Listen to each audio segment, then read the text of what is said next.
What did the fallen angels and the Nephilim truly look like, stripped of later mythic embellishments?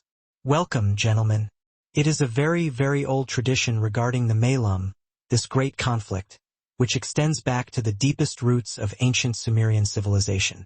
Even from the earliest preserved cuneiform texts, we observe this fundamental opposition in ancient Sumer, a profound cosmological struggle depicted between the eagle, often representing celestial authority and dominion, and the snake, symbolizing the chthonic, earthly, or sometimes adversarial wisdom.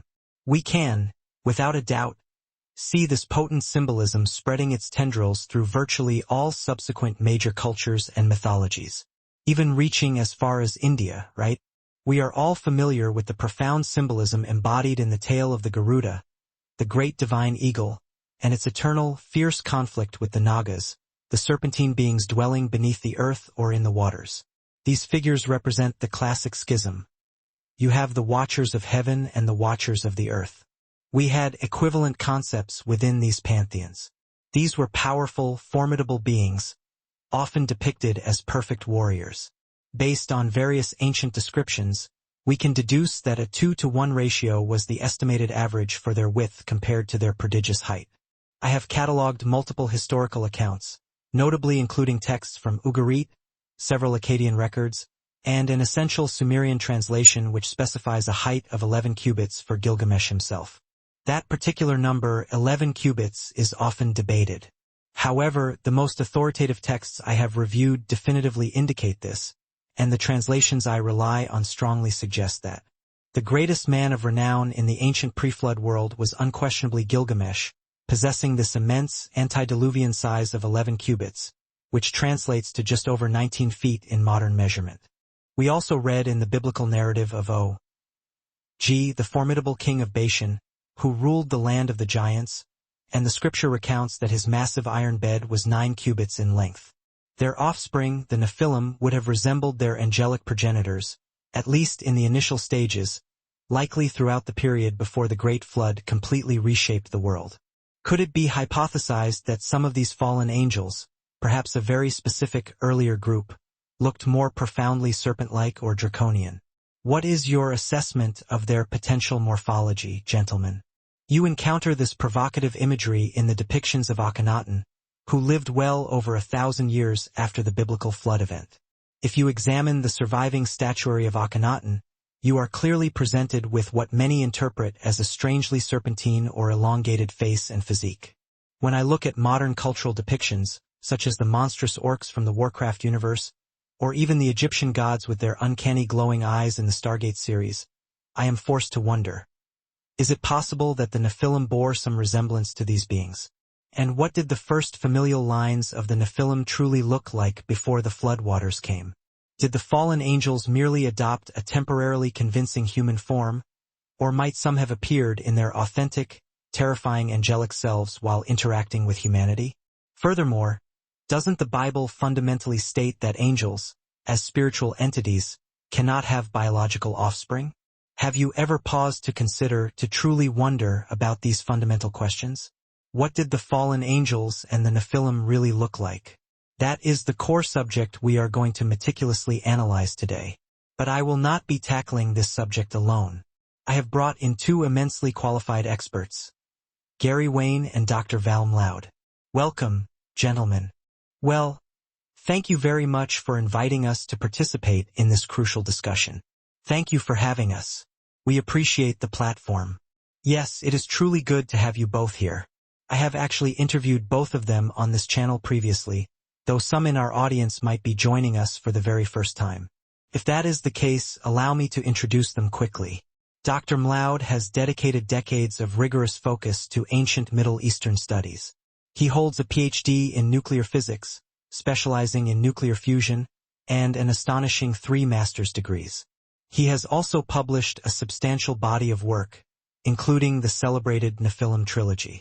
Gary Wayne is a brilliant independent researcher and author who has spent more than 45 years intensively researching biblical prophecy, ancient history, global mythology, and countless other related topics. He is also the acclaimed author of the Genesis 6 conspiracy books. I actually have their books right here on my desk. I will provide links for all of you in the video description below. Please make sure to check them out. There is such a staggering wealth of information contained within those pages. And both of these gentlemen are unique. They approach this research from distinct, yet complementary methodologies, and I truly believe this video is going to be exceptionally enlightening. So, let us jump immediately into the primary topic. Let's begin with the fallen angels themselves. I have prepared a list of questions submitted by my subscribers, and I have added a few of my own. But the very first question is squarely focused on the fallen angels. Which specific group of fallen angels sexually slept with human females, and what was their exact physical appearance? Gary, I am going to pass that critical question to you to start us off. I also want to sincerely thank you, as I understand you are slightly under the weather with the flu, but you still made the effort to be here today. Thank you. Well, yes, I simply cherish the opportunity to be able to talk about these profound things. And I believe that question, as an opening point, is simply a terrific foundational query. It is one that constantly resides on the tips of the tongues of everyone involved in this genre, because it feels like the definitive key to understanding the entirety of history. However, unlocking that particular door can often prove to be immensely difficult. So, biblically speaking, in Genesis 6 verses 1 to 4, where we read about the creation and emergence of the giants, we are explicitly told that the perpetrators were the sons of God. Now, I won't dedicate much time here to debating whether these entities were angels or merely human rulers. That is a separate, lengthy discussion. For the sake of this particular conversation, we will proceed with the established understanding that these were the sons of God, the same beings referenced in Job 38 verses 4 to 7, alongside the morning stars who were present at the time of creation, a time when no humans could possibly have existed. We will use that as our starting point, shortcutting that theological aspect for now. The question then becomes, are there multiple kinds of angels within the celestial hierarchy? And the immediate answer is an emphatic yes. There are innumerable angels, organized into a variety of different ranks and distinct orders. The term sons of God does not, at first glance, appear to denote a specific singular order. So, is the Bible implying all of the angels, or is it specifying only certain ones? What makes the accounting in Genesis 6 even more mysterious is that we are told the sons of God came to human females, and then the text adds, and again afterwards. Taking that back to the original Hebrew implies a continuance, or in like manner. Does this reference mean a second incursion after the flood? And perhaps a third incursion after the flood? How many distinct incursions truly occurred? And does it also perhaps include another incursion before the flood, following the initial event? If this occurred through multiple incursions across different ages, does that imply that multiple angelic orders were involved? So, let us begin to deal with the identity of the sons of God. We typically understand this if we link in a little apocryphal context purely for reference to a group called the Watchers, who are explicitly described as being these sons of God in the non-canonical book of Enoch, specifically 1st Enoch, which I am referencing. And while I fully understand that it is not considered canonical scripture, we do, crucially, find the term Watchers within the canonical Bible. We encounter it 4 times within the book of Daniel. That word watcher in Aramaic is yir. It literally means to watch or a watching angel. So, we can confirm that this is a specific, recognizable kind of angel. In the account within Daniel, these watchers descend directly from the throne of God.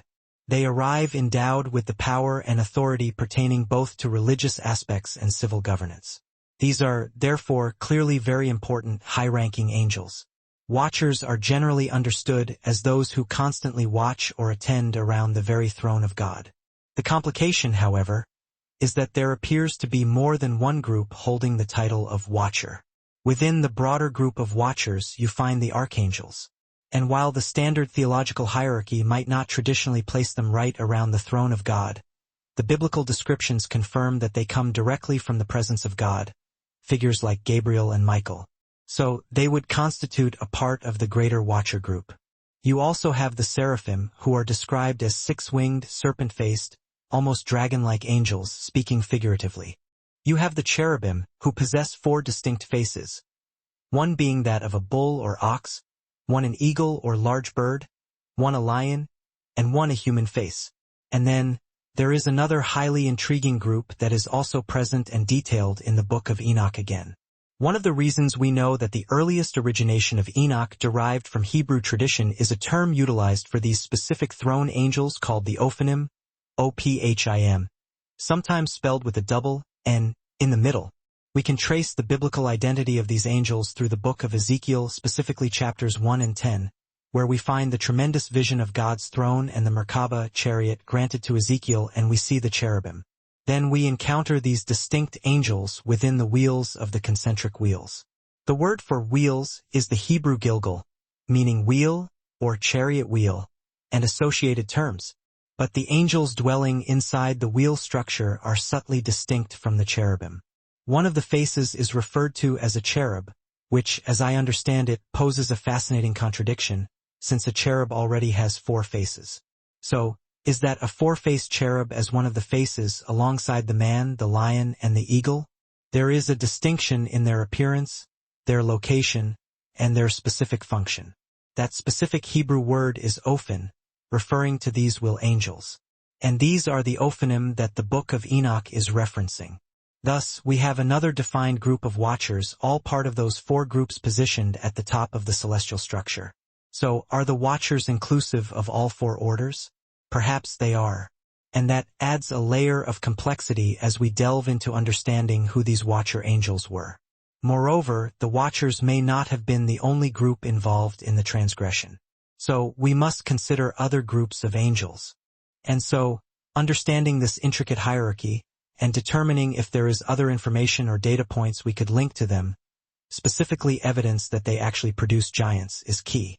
These angels are mostly derived from the Greek side of the New Testament, unfortunately not consistently translated in the same manner as they appear in the Greek manuscripts, often rendered as powers and principalities and authorities.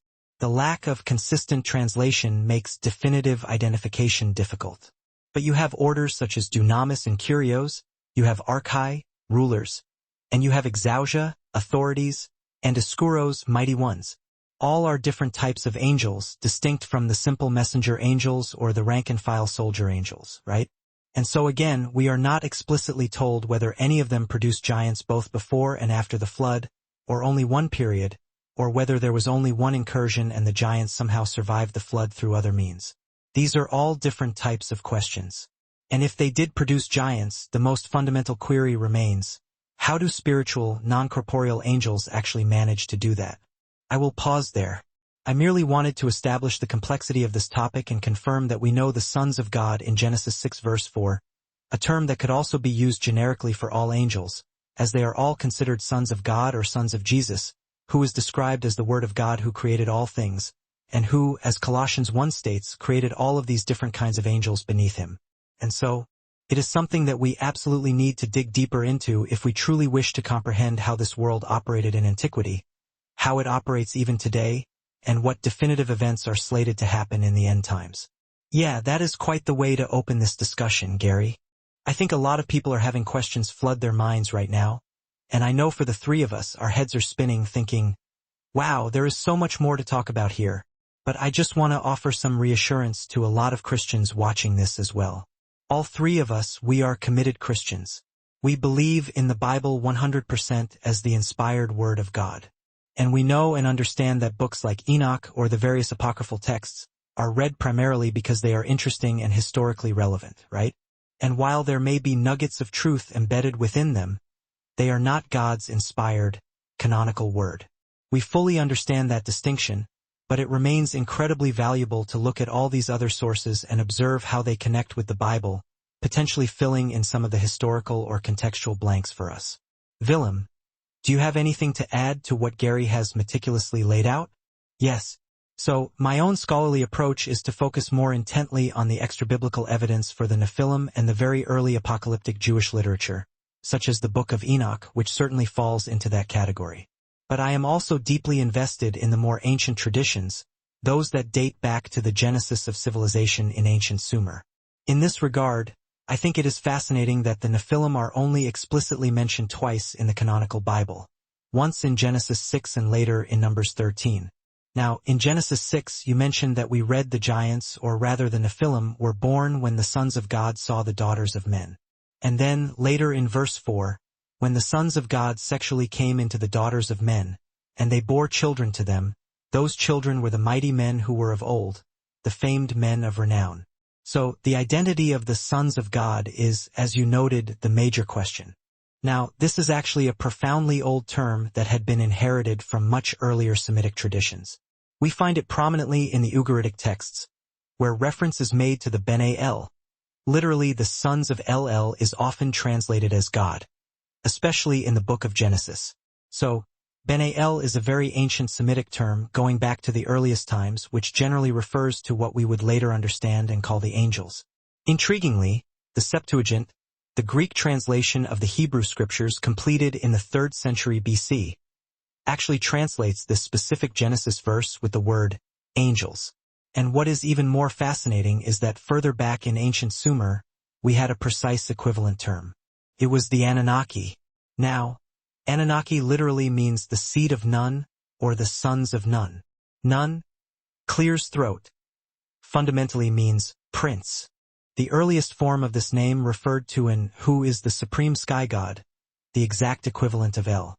His name, An, can be translated as the Most High, which is also a term that we later encounter in the Bible, such as in El Elyon, the Most High God.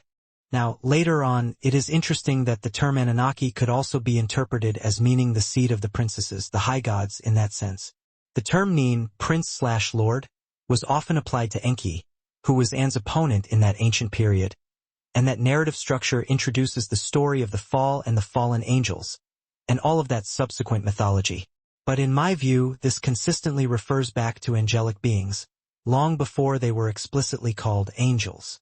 In the ancient world, they were often simply referred to as gods, or divine beings more generally. And the sons of gods was one of the terms used for them. The fallen gods were subsequently the ones that were involved here in this catastrophic event, or series of events. And this conclusion we can derive directly from the terminology.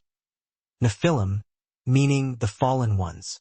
So, this is the way that I linguistically and historically understand it. It is a very, very old tradition concerning the Nephilim and the Anunnaki, specifically the fallen Anunnaki and so forth, tracing back directly to ancient Sumer. And so, this is my interpretation of this particular biblical passage. Yeah, and that is excellent input. And those external data points that we utilize outside the Bible must line up directionally and thematically with the Bible from a Christian perspective. From a non-Christian perspective, of course, people are free to pursue their own lines of reasoning. But that is what a conscientious Christian researcher does, conducts good research that aligns in this manner. So, I would strongly underline some of those data points that Willem was just discussing. When we examine that word watcher in Sumerian contexts, you gain an understanding that you have both watchers of heaven and watchers of the earth.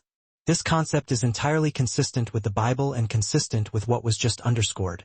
The Nephilim, though not technically the first fallen ones, carry that title derived from the root word nephil, which means to fall, with the suffix im denoting the plural, making them fallen ones.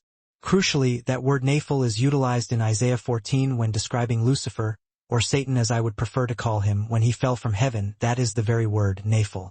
So, by adding the im plural suffix, you get the same structural plural as in Ben and Benim, or Rapha and Raphaim for other kinds of giants that we will likely discuss later who emerged after the flood.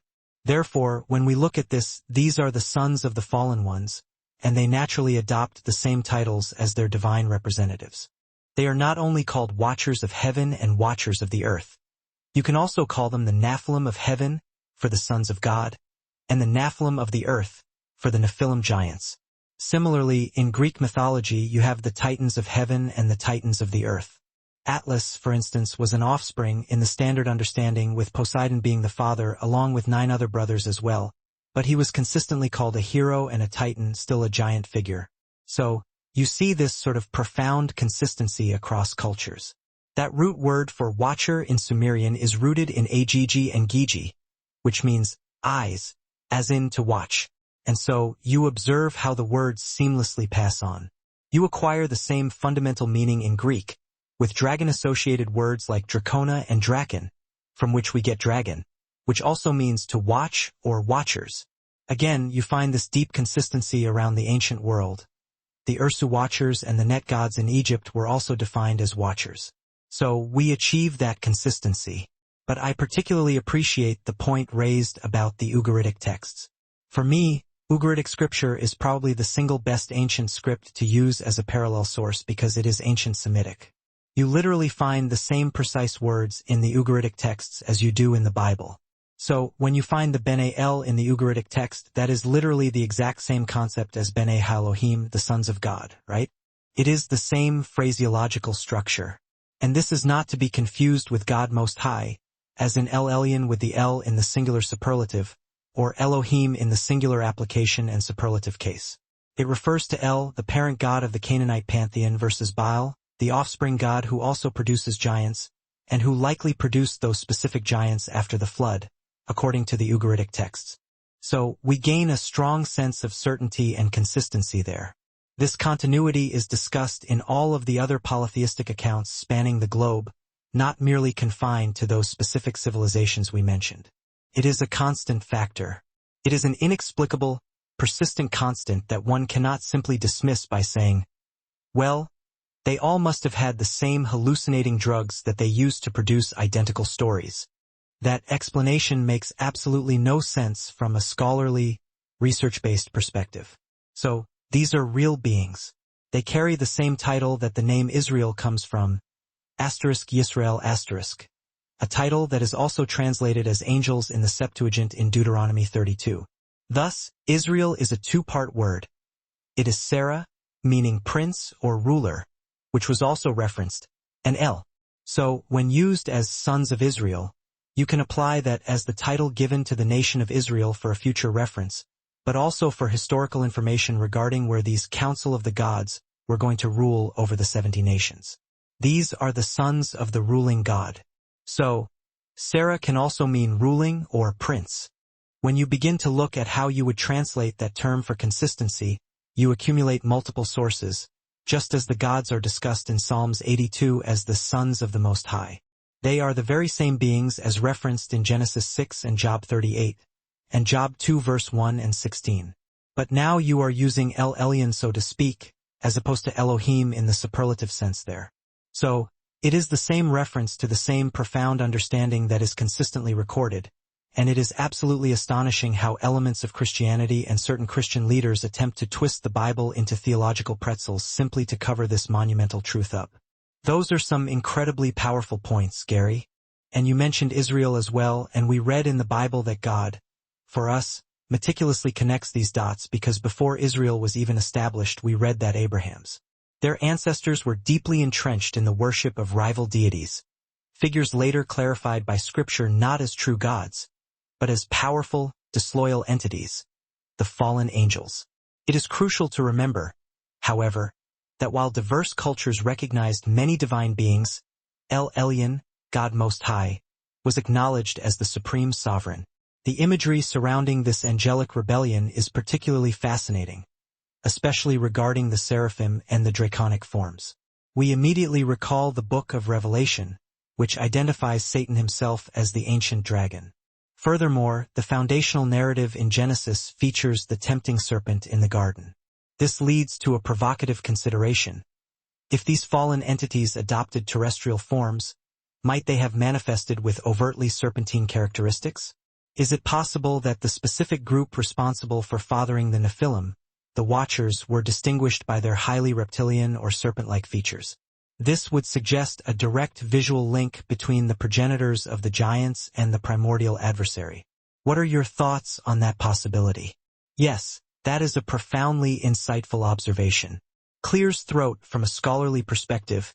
It is undeniable that the foundational narratives of the Bible developed directly within the crucible of the ancient Middle Eastern geopolitical and religious environment. For this reason, deep immersion into the ancient world is absolutely critical for truly comprehending the biblical text.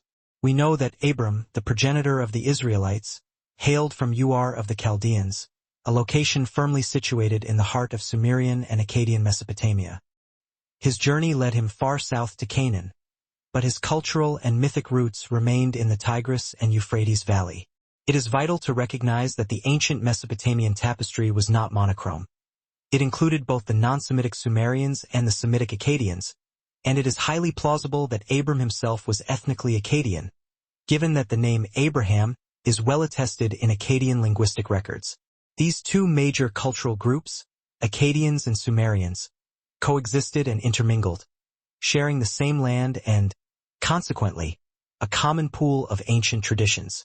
The earliest biblical history, the primal history spanning Genesis chapters 1 through 11, including the crucial account of Genesis chapter 6, draws heavily from this Mesopotamian backdrop. The prominence of the snake motif is therefore immensely significant. In ancient Sumer, the cosmic drama often centered on the deep, recurring opposition between the eagle and the serpent, a conflict that echoes through much older myth cycles. I actually believe this fundamental duality traces back to traditions dating even before the Great Flood, antediluvian traditions. The serpent was profoundly related to and connected with the deity Enki, the god of water and wisdom. As noted earlier, Enki stood in opposition to Enlil, the highest celestial god, who was often associated with the storm deity and the magnificent Anzu eagle. Therefore, the serpentine motif has held a prominent and crucial role since the earliest epochs. Enki's primary cult center, Eridu, whose name translates fittingly as Lord of the Earth or Lord of the Land, was the epicenter of this serpent veneration. The symbol of the snake was paramount there. Crucially, archaeological excavations at Eridu have unearthed exceptionally ancient figurines, some dating back to the Ubaid period, long predating the traditional Sumerian civilization and often cited as existing before the flood, depicting a woman with an unmistakably serpentine posture and facial features, cradling a baby. I had the privilege of seeing one such artifact in the Iraqi Museum in Baghdad during a visit late last year. It is remarkable to witness iconography that is so very old and consistent with this theme. This symbolism aligns perfectly with later literary sources, such as the Enkidu hymn, which, though dated later, describes Ninhursag, the consort of Enki, as being depicted with the lower body of a serpent. She is characterized as a mother goddess, strikingly resembling those proto-historic Ubaid depictions. The figures found in those ancient temples are sometimes referenced as Anunnaki, a very interesting parallel to this discussion. Given the prevalence of this theme in the most ancient literature we possess, the hypothesis that the serpent plays a key role, and that there is a tangible connection between the Nephilim and serpentine entities or the pervasive symbol of the snake, is highly compelling. I believe it is quite possible. However, the precise theological or genetic mechanism by which this connection manifested, laughter, that would certainly require a prolonged and detailed discussion. Yes, Gary, I would certainly appreciate your input on these connections. Before you respond, I want to briefly point out that this powerful symbolism seems to have permeated virtually all major ancient cultures. Consider India, for instance. While there is an ongoing and complex academic debate regarding the chronological relationship between Sumer and the Indus Valley civilization, some arguing the latter predates the former, what is undeniable is the parallel symbolism found there. Specifically, we see the profound conflict between Garuda, the divine eagle or vehicle of Vishnu, and the Nagas, the powerful, often benevolent, but sometimes fearsome, serpentine entities. That same fundamental dichotomy is visibly present in the subcontinent's deepest myths. But Gary, perhaps you can respond to this entire complex of information. Yes, there is an immense amount of material here, and I want to emphasize a few critical points. Firstly, we must always maintain the distinction between loyal angels and disloyal angels, regardless of the cultural context. The Hebrew root el, or il, finds parallels in various Middle Eastern forms such as Alalu, all referring to these powerful celestial beings. The deep animosity between these factions operates on a macro level, stemming directly from the great angelic rebellion against God and his faithful host. Whether we are discussing divine checks placed upon the fallen by loyal orders, or simply internal rivalries among the rebels, the conflict is constant.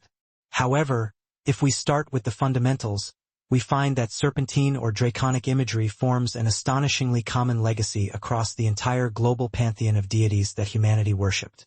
This consistency is frequently overlooked or intentionally dismissed, primarily because acknowledging it forces researchers to ask deeper, more uncomfortable questions about a unified ancient history.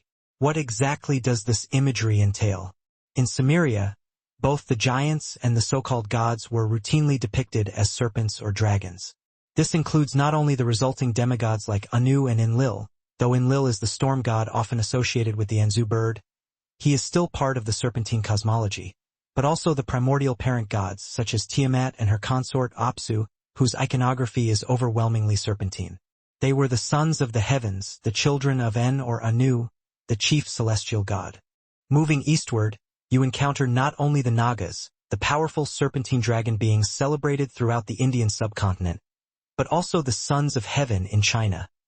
Ancient dragon creator gods and kings who are attended by Tengu or watcher gods, sometimes depicted with multiple faces. This constant dragon/serpentine motif is undeniable. Even in Central America, spanning the regions of the Quiche Maya and indigenous North American nations, the most recognizable figure is the post-Diluvian serpentine deity Quetzalcoatl, the feathered or plumed serpent. This forms an established part of the global historical memory. Returning to the Middle East, powerful deities like Baal, El, and Osiris, along with his sister consort, whose name I will respectfully omit due to potential platform restrictions, laughter. That particular mother goddess often carries consistent Queen of Heaven epithets both before and after the global flood event.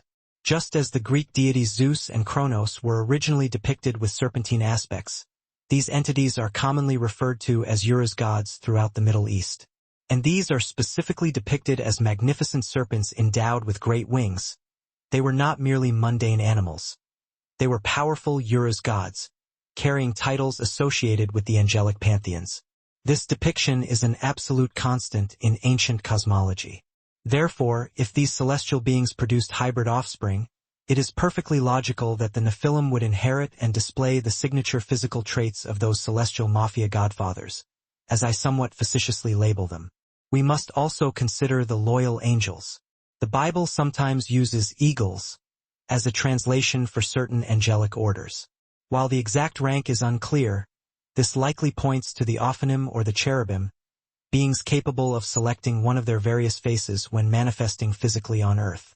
We see comparable eagle and bird deities, often associated with the Tengu watchers, even in Southeast Asian mythologies, who also produced offspring. This suggests that while the serpentine appearance dominates, the watchers are a diverse group.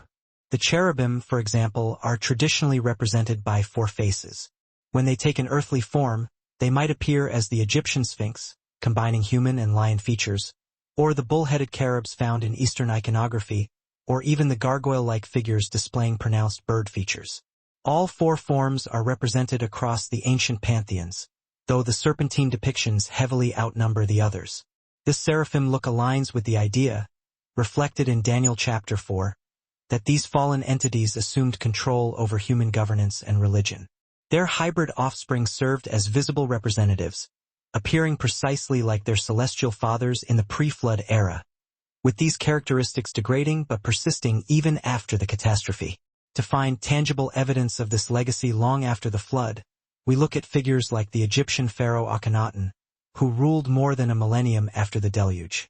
His statuary reveals a distinctly serpentine countenance, a dramatically elongated, protruding chin, high cheekbones, huge, wraparound eyes, described in ancient texts as shining ones, and the infamous elongated skull. He is often shown wearing a tall, conical headpiece, presumably to conceal this unusual head shape. This physical trait, the elongated, sutureless skull, was a hallmark of the Nephilim-descended royalty. Finally, consider the Anunnaki reliefs. We have depictions of winged Anunnaki figures with large beards and black hair, holding a pine cone, or crystal, and a bag during a ritual around a tree-like device. Next to this, you often find an identical relief, only the figure now possesses the head of a massive eagle. This is not artistic coincidence.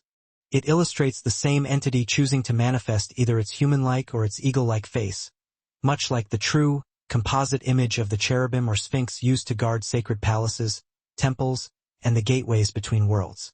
I must interject here to mention the undeniable and close mythological link found across Mesopotamia, Canaan, and Greece between serpent worship and the traditions concerning giants. In Greek mythology, for example, The giants are frequently and explicitly referred to as the serpent seed or the dragon seed. This correlation is incredibly significant when placed in a biblical context. This context becomes particularly potent when we recall Genesis 3 verse 15, which delivers a cursed prophecy using identical language, the enmity between the seed of the woman and the seed of the serpent. I believe this prophecy found an initial fulfillment in the appearance of the giants. Furthermore, the concept of the serpent's root, discussed in Isaiah 14 verses 25 to 29, is telling. When we trace the linguistic roots in the Hebrew text associated with this ultimate root, it doesn't merely use the common word na'ash, serpent. Rather, in certain instances, it utilizes seraph. This suggests that the final, ultimate lineage derived from this root will be seraphim-based.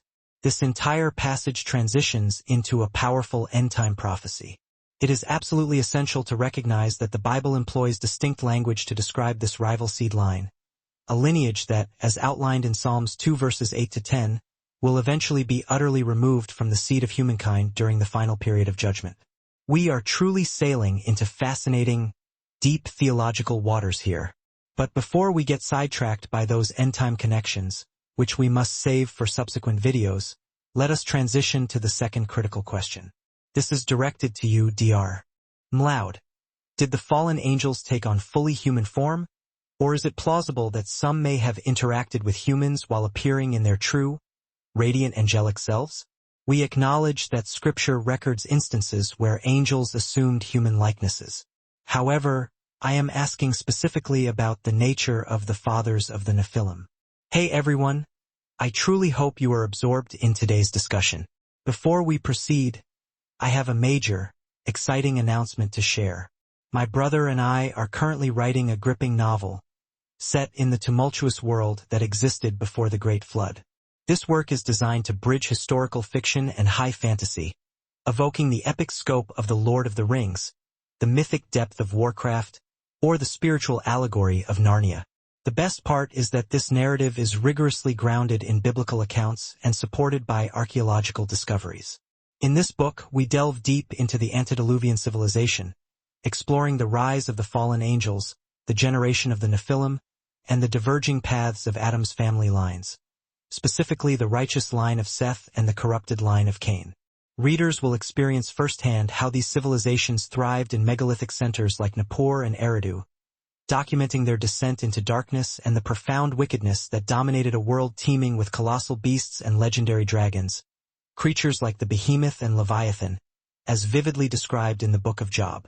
If you have ever pondered what life was genuinely like in the antediluvian world before God's judgment, this novel promises to bring that forgotten era to breathtaking life.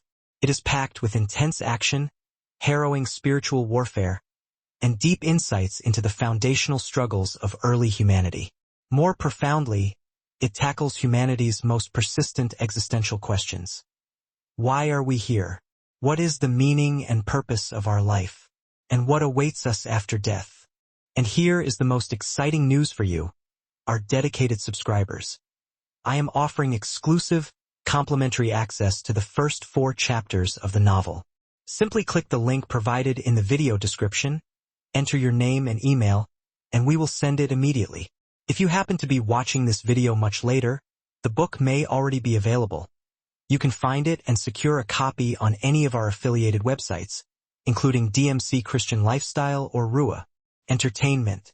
This book is specifically crafted to resonate with both believers and those who stand skeptical or on the fence regarding their faith, as it presents a deeply engaging story that captivates you, leading you to see how perfectly it aligns with the immutable truth contained within God's Word, the Bible.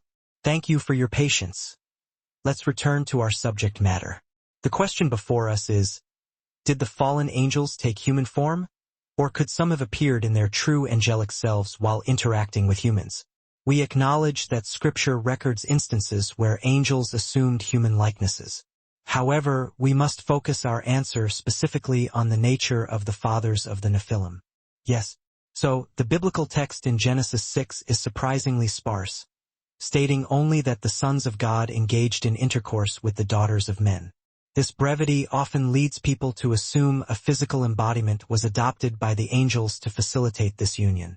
However, I believe the clearest parallel to the Nephilim, described in the Bible as men of renown, is the figure of Gilgamesh, undeniably the most famous and renowned hero of the ancient world. The extra-biblical Book of Giants explicitly identifies Gilgamesh as one of the Nephilim giants. His legendary parentage is described as being fathered by a Lilu demon, *Lilu Dimu*, which fundamentally means a type of spirit or restless phantom. Intriguingly, the Sumerian king list, which contains this reference, simultaneously states that this Lilu was also a high priest. Other, immensely early Sumerian texts concerning Gilgamesh's origin, some dating back to 2500 BC, making them among our oldest literary sources, identify his earthly parents as the hero Lugalbanda and the goddess Nin-Sun. There is no necessary contradiction between these records. It is highly plausible that Lugalbanda served as the high priest of the city of Kalaba in Uruk during that era, perhaps corresponding to the reign of the biblical Nimrod. Lugalbanda, acting as the high priest, would have been ritually possessed by the Lilu Dimu during the highly ceremonial sacred marriage ritual, or Hieros Gamos. Through this spiritual possession, he would have engaged in intercourse with Nin-Sun, resulting in the birth of Gilgamesh, a figure whose colossal stature is attested in ancient literature, describing him as a giant measuring 7 cubits. This composite understanding suggests that the oldest layer of tradition, particularly within Sumerian lore, held that these gods or spirit entities did not necessarily materialize into solid bodies but rather possessed the human high priests during these highly charged sacred rituals. It was during this specialized ritualistic context that the Nephilim were fathered, utilizing a human vessel. This interpretation finds echoes in later Babylonian traditions. The Greek historian Herodotus recorded that the Babylonians of his time would sequester a designated maiden high atop the city's massive ziggurat, believing she would engage in intercourse with a god. This practice further supports the concept of a non-corporeal entity coupling with a human female. In my view, the possession model represents the oldest, most authentic layer of the tradition.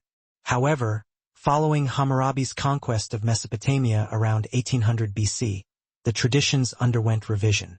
The later Babylonian version of the Gilgamesh story, while preserving the core event, describes the father as an invisible man. This represents a distinct recasting of the older narrative, interpreting the spiritual entity as a physically invisible being who descended to the ziggurat maiden to father Gilgamesh. So, what we find here is a progression from spiritual possession to the appearance of an invisible man, which is the kind of idea that later influenced the Jewish apocalyptic tradition. Book of Enoch and so forth and so forth.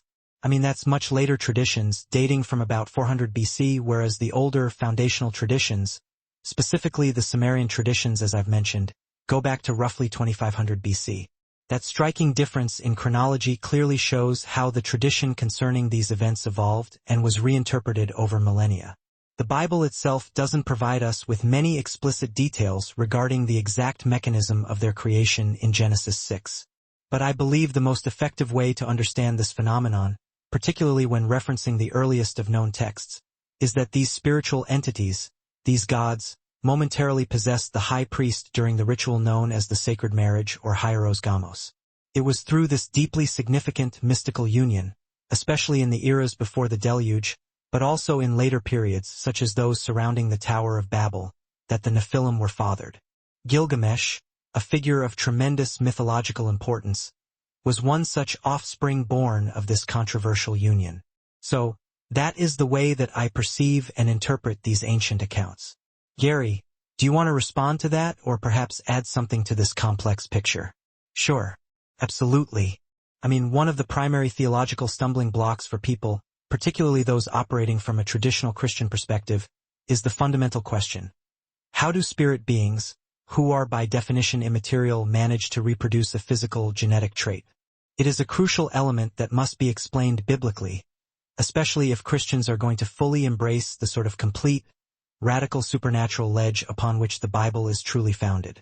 Unfortunately, we often demonstrate a tendency to selectively pick and choose only the palatable parts of the supernatural aspects of Scripture that we wish to engage with.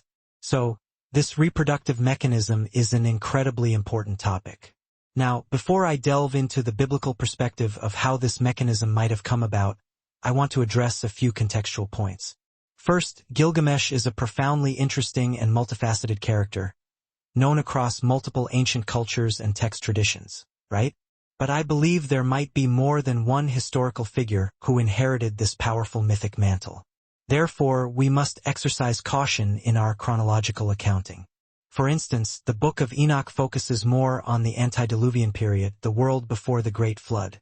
People will often state that Gilgamesh must have survived into the post-diluvian era. However, that's not entirely accurate, as the Gilgamesh we know from the epics is explicitly born after the flood. He is, in fact, the sixth generation following the deluge as traced through the Sumerian kings list, originating from Lugalbanda, the renowned king of Uruk, as Willem was discussing, and his mother goddess Ninsun or Ninsen, depending on the particular translation you are reading from. She is described as a bull goddess, often associated with a divine wild cow, which carries almost a cherubim or Ophanim aspect. Right? Likely cherubim. But a bull goddess nonetheless, and a progenitor of giants. Accordingly, the epic accounts describe Gilgamesh as being a colossal individual, 11 cubits tall and 4 cubits wide. Even the Ugaritic texts, which provide absolutely astonishing corroboration, attest to his immense size, suggesting he stood 19 feet tall as king, and 7 feet wide across the shoulders. We are clearly not talking about a moderately sized individual here. This is truly monstrous, a giant in every sense of the word. And so, what becomes interesting about this figure is the likelihood that he seems to have inherited the existing mythos and narrative surrounding the Gilgamesh before, an earlier pre-flood figure. This is evident when you examine his stories involving the cedar forest at Mount Hermon and King Humbaba, or the various accounts that include the flood narrative where he encounters Utnapishtim, the Mesopotamian equivalent of the Genesis Noah. And while I know there are 1,000 different ways to pronounce that name, I will use mine, Utnapishtim. Crucially, all of Gilgamesh's family were also giants. He is described as being 2/3 divine and 1/3 human. Likewise, his counterpart, Enkidu, who is also created after the flood, is similarly described as 2/3 god and 1/3 human. This proportion is again something a little bit different from the standard demigod aspect, the physical offspring born in the ancient world of a god or a goddess and a human male or female. All of these physical details strongly suggest or point toward some sort of direct physical contact, a tangible method of passing on the divine DNA. Now, Gilgamesh's father, King Lugalbanda, is either described as a human or already a giant. The texts are often ambiguous. Lugalbanda itself basically means a large man, right, as the king of that city-state. So, it is likely a title used for the great kings which were held by most of the royal dynasties both before and after the flood. The name actually means little king. So he could have been a dwarf or perhaps a pygmy. I have several references that interpret the root as meaning large or great. So, I won't quibble over the specific linguistic translations. All I know is that I have multiple authoritative sources that I rely upon for my understanding. Furthermore, I would suggest that all the kings coming down through that lineage, including the Akkadians, were also giants. This seems logical within the narrative structure. A giant lineage producing a giant successor. And yet, even if we assume Lugalbanda was not a giant, that doesn't undermine the core argument because you still have the mother goddess or the angelic aspect, which, from a Christian point of view, is the true mechanism by which these giants are created. It is important to understand the concept of offspring gods and parent gods and their respective reigns. This helps us understand the historical continuity. That giants after the flood are often named after giants that existed before the flood. This transmission of the mythos is not uncommon. The giant offspring become the divine representatives of their parents on the earth and take on their parents' physical or symbolic imagery. All of this is part of the ritualistic aspect of their creation. Giants are, in all likelihood, created within a formalized, highly charged ritual. This process begins with the Anathema, the oath and oath-based system that was established to rule this world, the foundational basis that carried out the creation of the giants, which the 200 Watchers committed to on Mount Hermon. They produced these giants seemingly before the flood, and either they survived the flood, or they were recreated again after the flood, because giants undeniably show up in the post-deluge world. I lean more towards the idea of a second incursion, but I certainly leave the door open for other possibilities. So, if a physical mechanism is truly required to pass on their DNA, the question arises, Are angels powerful enough to create physical DNA? Probably yes. But the more profound question is, how are they able to pass on their counterfeit spirit? These angelic spirits were originally immortal in almost all accounts worldwide. Biblically, however, they were limited, and we find that limitation to 120 years in Genesis 6 verse 3, which provides additional information to understanding the difference between the giants before and the giants that tend to show up after the flood. How would they execute this transfer of physical traits and the spirit? One common mechanism is the Avatara effect, which is ubiquitous in polytheism.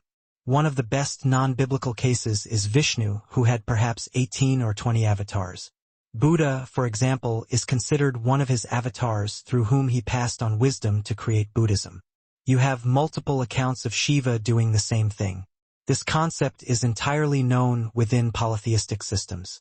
Biblically, we know the principle is possible because Satan was able to enter into Judas to give him the perverse resolve and courage required to carry out the betrayal of Jesus. Alright, so we know that spirit possession or influence is possible. But does that allow a spirit being to physically produce and pass on a counterfeit spirit or soul? How does that spiritual transition occur? Biblically, we can more easily reconcile the fact that they are spirit beings who can take a physical form. How do we know this? Hebrews 13 instructs us to be hospitable to strangers, lest we entertain an angel unawares, meaning we wouldn't even recognize them. They can physically look like a human, providing absolutely no outward indication that they are angelic. They touch, they feel. Consider Genesis 18 and 19, the visitation of YHVH Elohim, and the two accompanying angels. They were first understood simply as men, not recognized as angels, until Abraham finally realized their true nature. They were in physical form, eating, drinking, touching, doing every physical action. And then those two angels proceeded to Sodom and Gomorrah, who, interestingly, wanted to have sex with them. Is this desire based purely on a same-sex ideology, or did they want to have sex with them either by the angels changing into a female form, or, more sinisterly, did they want the angels to have sex with their daughters to create more giants? We must remember that they were ruled under the Rephaim giants at that time, who were created by the Baalim after the flood, according to the Ugaritic text. They knew of this creation account. The angels were instantly recognized by the inhabitants as the judges, suggesting angels can choose to be recognized or not. Angels are described in various formats, including human forms, throughout the Bible. We know they can take a physical form. If you can take a physical form, you require a dwelling place for your spirit. Where do I derive that idea? Well, when these spirit angels originally left heaven, as recounted in Jude 1 verse 6 regarding these crimes before the flood, they left their habitation. That is the Greek word oikoterion, which means a dwelling place, literally defined, a dwelling place for the spirit. They intentionally abandoned their heavenly dwelling place for a spirit. Now, they would need a dwelling place for their spirit here on earth, which is the soul and the body of the physical world that the spirit merges with. Biblically, we are told that we possess a spirit, a soul, and a body. They are distinct, but the soul and the spirit merge to create the mind. Oikoterion is used one other time in the New Testament, in 2 Corinthians 5 verse 2, describing the house in heaven which we long for, even though we have our temporary house here on earth. This house in heaven is also the Greek word oikoterion, a dwelling place for the spirit. Thus, we have a clear concept of how and why angels would take a physical form so that they could walk amongst us, just as they are described globally and in the Bible, and that they had the capacity to touch, eat, drink, and have sexual relations. Now, if you create that physical body, you are creating the DNA. And somehow, by infusing their own life force into that DNA that is now theirs, they are going to pass on their inherent traits and the counterfeit life spirit that we recognize as the demon spirit. This is the spirit referred to when the KJV New Testament uses the word devil to describe the unclean and evil spirits that Jesus was dispossessing people of. Possession, however, is conceptually different from avatara. Demons are the disembodied spirits of the giants whose physical bodies and souls died. But because their spirits did not originate from heaven, they are forced to wander the earth in dry places, seeking rest. Or, if they followed the rituals of their religion, they would make their way to Hades or Sheol to be with their specific gods where those entities rule from. The worst case for them is to have their heads severed, a common ritual sacrifice, which results in one of two fates. Either they wander the earth without end, or they are confined to the pit prison, where their celestial mafia godfathers went for the cosmic crimes they committed. When we examine this understanding of devils, that is the Greek word demon. It is distinctly different from the devil as in Satan, which is diabolos. These are different applications, often poorly translated into English as the singular term devils. These demons are the disembodied spirits. They are the counterfeit spirits of the fallen angels. They are the ancient demigod spirits. So we have a clear way where the angels could pass on their traits. And this now explains why we find these monumental narratives describing the physical nature of how the fallen angels manifested on this earth, whether it was a multi-faced entity using one face at a time, or it was a seraphim or perhaps an archangel presenting as a human face. This structure makes sense. It helps us understand why we have the dragon kings, why we have the house of the dragon, and why we have all the serpentine imagery attached to the offspring of the seraphim watchers. And by inference, if the bird-faced cherubim had offspring, or the lion-faced cherubim had offspring, as in the lion men of Moab, they would look just like their progenitors. I just have to say this, there are almost 20 to 25 points I want to address in response to this, and I think the viewers likely have questions too. Please add them in the comments section. I am going to give you, Willem, just a few minutes to respond to this before we have to move on, because we are running short on time. A lot of people would naturally ask, but doesn't the Bible say that angels cannot have offspring in the New Testament? Because it says that humans will be like angels in heaven, right? But the thing is, I will want to respond to that too if, okay, I'll just make it very short, and then I'll pass it to Willem and then back to you, Gary. But the passage doesn't say they can't reproduce. It says they don't reproduce in heaven, right? And so when they do overstep their sacred boundaries and violate the spiritual order, that is precisely what we see happening in Genesis 6 verse 4, and potentially after the flood as well. But I just wanted to throw that out there and also say, hey, we can talk about all of these things, what could have been and what the Bible says, to reach a place where we can learn more truth and deeper understanding. We must, however, discuss these things in love. So, even if you are contributing in the comment section, discuss these ideas, but do so with charity and respect, right? Use your sources. Don't just dismiss something as untrue. Back it up with solid evidence.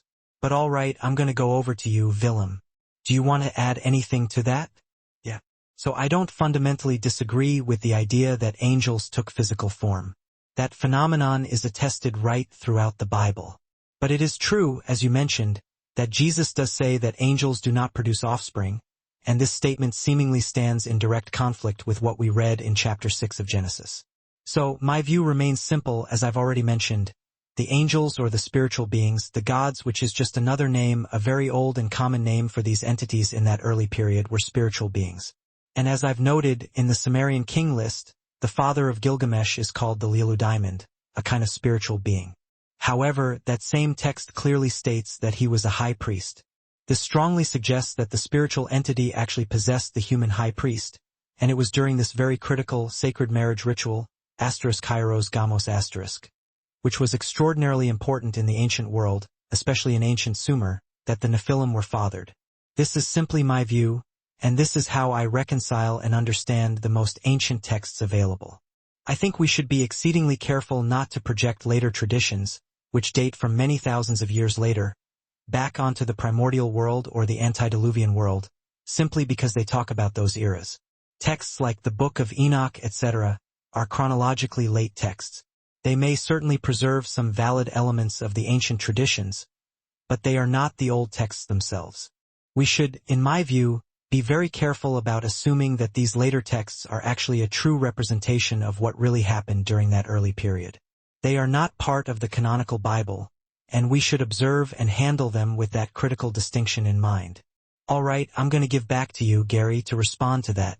And I just want to say also that the next question is also going to go to you, because then you can perhaps merge these two responses.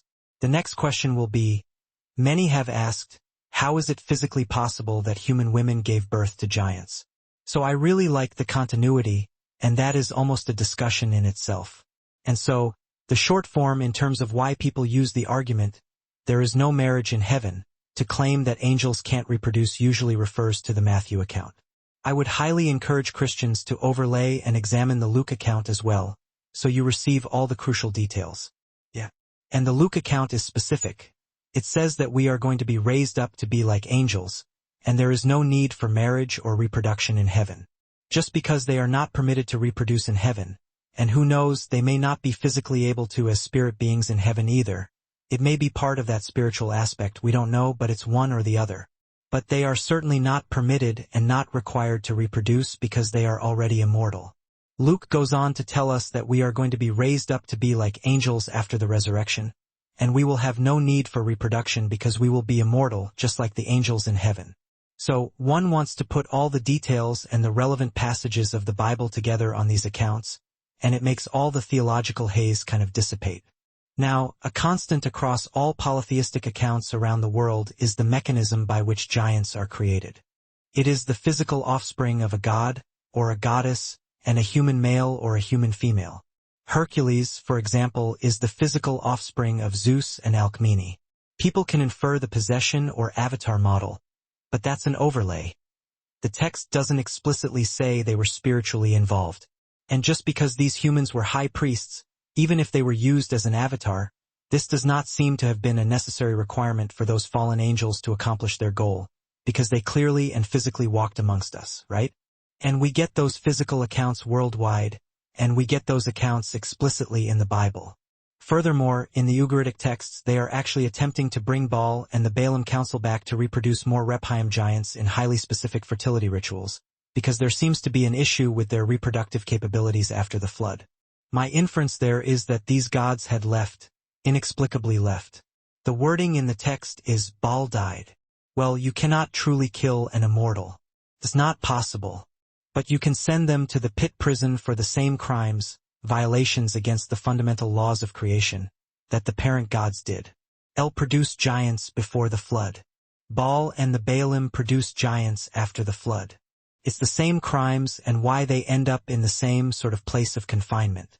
So now, when you have angels procreating physically with humans, you enter into another interesting conundrum that you're talking about. How did they produce the babies if these were giant babies, right? Or, I think that's the central question for most people. How can that be physically possible? Small female humans and then these huge giants. Coming out of them as opposed to, because again, you could imagine a fallen angel taking whatever temporary size they would want in order to be able to reproduce.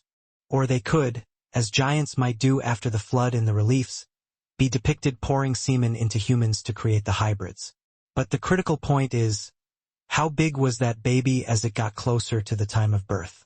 So, biblically, we do not receive a direct, explicit narrative of this event. However, the Ethiopian version of the Keber Nagast reveals a truly gruesome detail. The human mothers were subjected to a ritualistic slaughter, a type of enforced caesarean procedure, to save the unborn hybrid demigods in preference over the women who carried them. Consequently, all the mothers died in this traumatic process of childbirth. Intriguingly, the Book of Enoch identifies these unfortunate mothers as sirens. This is a fascinating classification because sirens are fundamentally associated with mermaids and often elevated to the status of primal mother goddesses in various polytheistic traditions. In essence, they are mythologically raised to this level of mother deity, yet simultaneously, they are branded as demonic figures due to the transgression outlined in that ancient text. This is why they are linked to destructive, mermaid-like entities, beings that are also called sirens across numerous cultures.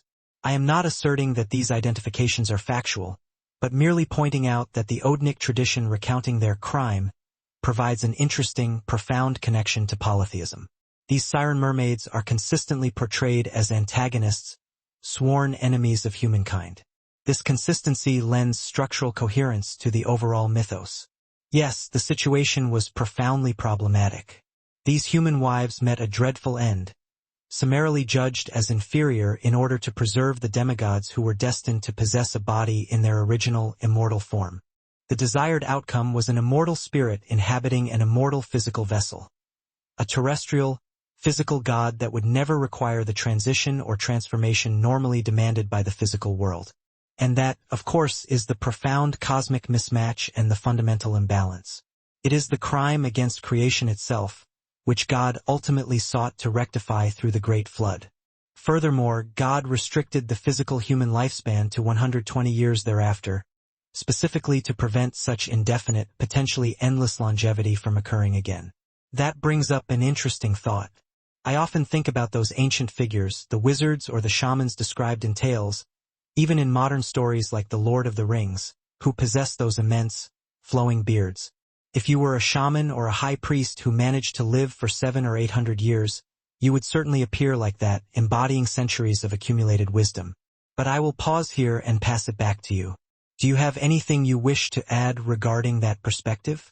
Yes. I think, first and foremost, the entire argument depends on knowing the actual size of the Nephilim, which is both a crucial and extremely difficult question to definitively answer. When we consult the ancient Sumerian texts, the epic hero Gilgamesh is recorded as being 7 cubits tall. We must immediately ask what definition of a cubit is being employed here. This is also clearly a heroic tradition, not a dry historical account. But if we accept the tradition, he was likely slightly taller than 3 meters, which is quite remarkable. In contrast, the Bible offers no concrete measurements for the Nephilim or the giants. We read about Og, the king of Bashan, whose realm's name is itself the land of the giants, a very suggestive name. We know his iron bed measured 9 cubits long, but that doesn't strictly define his height. He was presumably shorter than his bed. Chuckles. In Greek tradition, we find a parallel to the biblical Anakim in the form of the Anikoi. These are very likely references to the same primordial entities. Pausanias specifically documents them in Aeneid, mentioning that one of them reached 10 cubits. Again, this specific measurement is part of a cultural tradition dating back maybe 1,500 years before Pausanias wrote it down, so we cannot treat it with strict factual seriousness. It remains a challenging question dependent entirely on the potential dimensions of the Nephilim. Could I jump in on that data point? Sure, you can jump in. Certainly. My methodology is that if only one isolated source suggested a measurement, it would be easy to dismiss. But when you find a consistent repetition of the same specific dimensions across independent mythological and historical accounts, you start bending the mathematical plausibility of discarding it as mere chance. When specific details recur, they become data. And believe me, I have consulted multiple accounts, Ugaritic texts, Akkadian documentation, and a Sumerian translation, all citing 11 cubits for Gilgamesh. I must caution you, that translation is not conventionally accepted. The consensus among the best authorities. I am simply relating the translations I have found, and they maintain a strong consistency with other non-canonical sources, leading me to conclude he was likely 11 cubits tall. When we turn to the Bible's description of Og's bed, 9 cubits long by 4 cubits wide, it is crucial to note that it was an iron bed, designed specifically to bear his enormous weight. This strongly suggests something much larger than a typical human. Og was the king of Edrei and Ashtaroth. If we adopt the dating methodology cited by Josephus, which calculates the giant size using a royal cubit, approximately 21 inches, his bed would have been between 15 and 16 feet long, just shy of 16 feet and 7 feet wide. He would certainly have fit comfortably, as one generally wouldn't commission a bed too small for oneself. We are searching for dimensions that align with this monumental size. Og is traditionally regarded as the last of the Rephaim after the flood. We see that high-end measurement 11 cubits, not only with Gilgamesh but also in another Greek account detailing Orontes, the hero for whom the river is named. Again, we hit that common high-side number. Even the average size for the smaller category of a hybrid giant seems to be about 12 feet tall. Achilles, for example, is frequently depicted at around 12 feet, and several other Greek giants fall into that range. Goliath, measured at 6 cubits and a span, using the royal cubit advocated by Josephus, since he was the king of Gath, stood at 11 feet 3 inches. He was also described as stout, meaning he possessed great width. King Og, therefore, would have fallen somewhere between 11 and 15 feet tall on the conservative side. He was a monumental giant. The Israelites kept that enormous iron bed on display in Rabbah as a permanent exhibit so that they would never forget the scale of the monstrous enemies they had defeated. It functioned as a kind of historical museum exhibit. You do not do that for a man who is merely 6 or 7 feet tall. It is simply illogical. Furthermore, we have records of giants in that extreme range persisting throughout history. Even during the Roman Empire, figures like Passio and Secundilla were recorded at approximately 11 feet tall. This is not a series of isolated anomalies. If we are intent on washing all these detailed accounts away as pure myth, we must then ask why they bothered to record them with such consistency at all. I believe, without a doubt, that they were exceptionally large. However, in my approach, I think the safest methodology is to start with Gilgamesh as the established archetype of the Nephilim. Genesis 6 clearly states they were the men of renown, and Gilgamesh is the most famous example of them, reliably measured in authoritative scholarly texts as 7 cubits. In that specific context, 7 cubits is just over 3 meters, which is still incredibly large. This does not suggest they were simply normal, tall individuals. That being said, I must acknowledge that gigantism is a well-understood medical condition. Certain scholars have proposed the involvement of a specific gene associated with this extreme height. Not long ago, Robert Wadlow, for example, reached nearly 3 meters, 8 feet 11 inches. Therefore, the question of how they were born is crucial. Clearly, Wadlow was delivered successfully. Chuckles. I suspect the cesarean section was utilized much earlier than its common association with Julius Caesar, who was apparently just a very large baby. The use of the procedure depends entirely on the size of the child being born. Ultimately, the question of their exact size is a dispute we won't be able to settle tonight.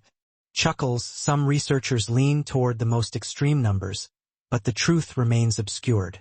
We simply do not know.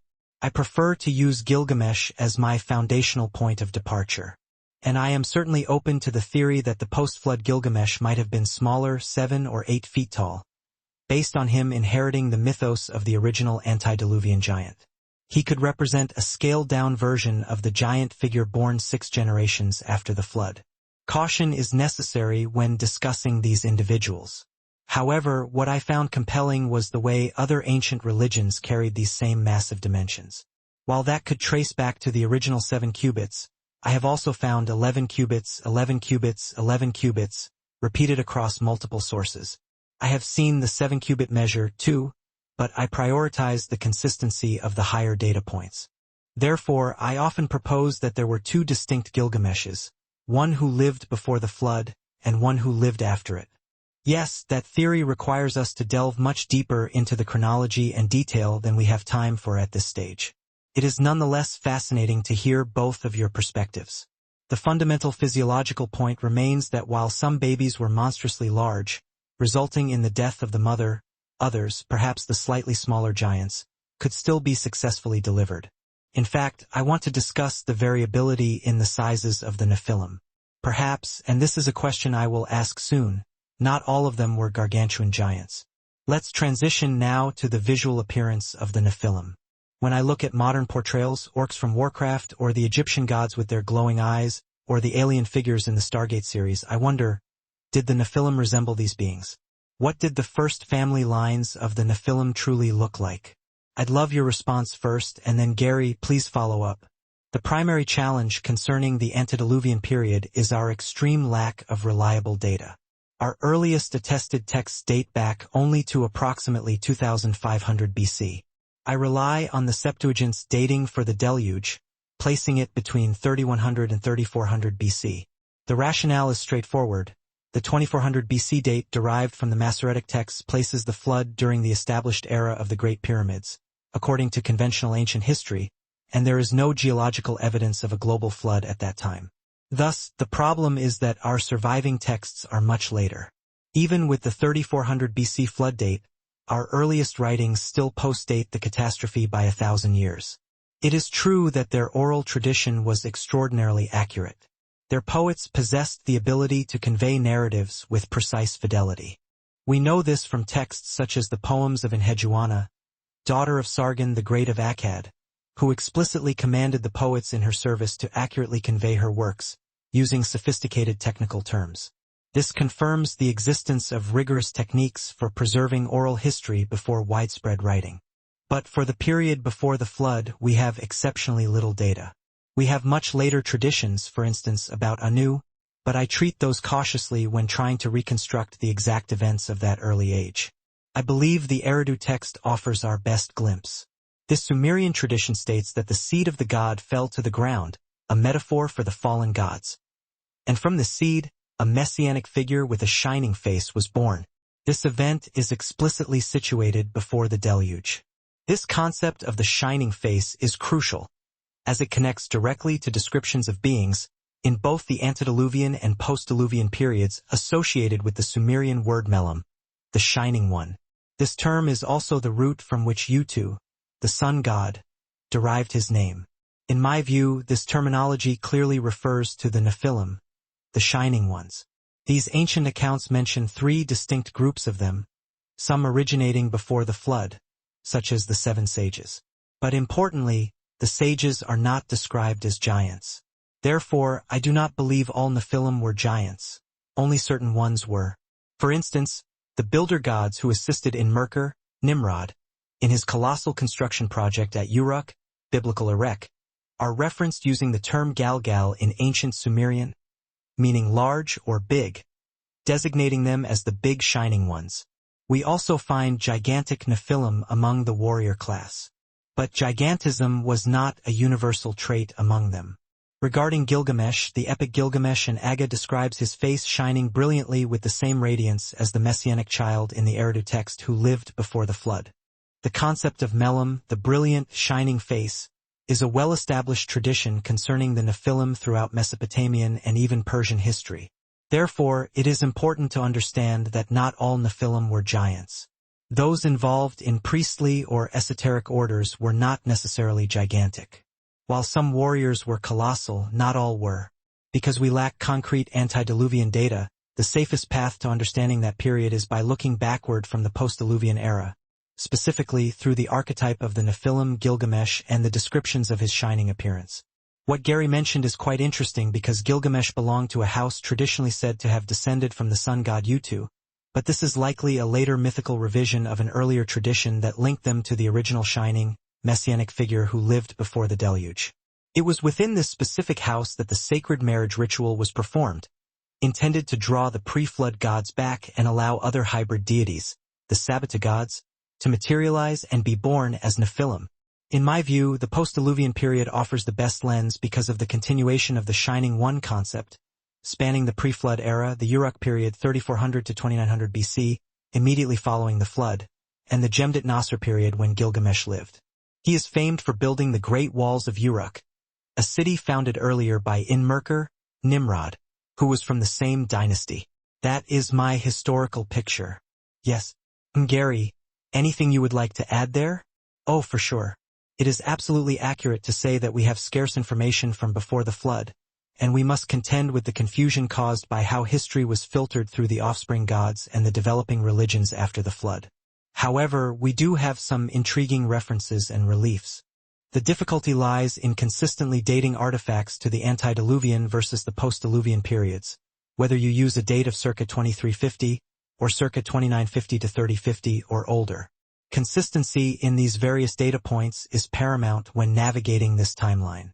On a generic basis, many researchers point to diverse translations of the first book of Enoch, specifically a highly interesting passage in the Aramaic version that claims the giants before the flood were 300 cubits tall.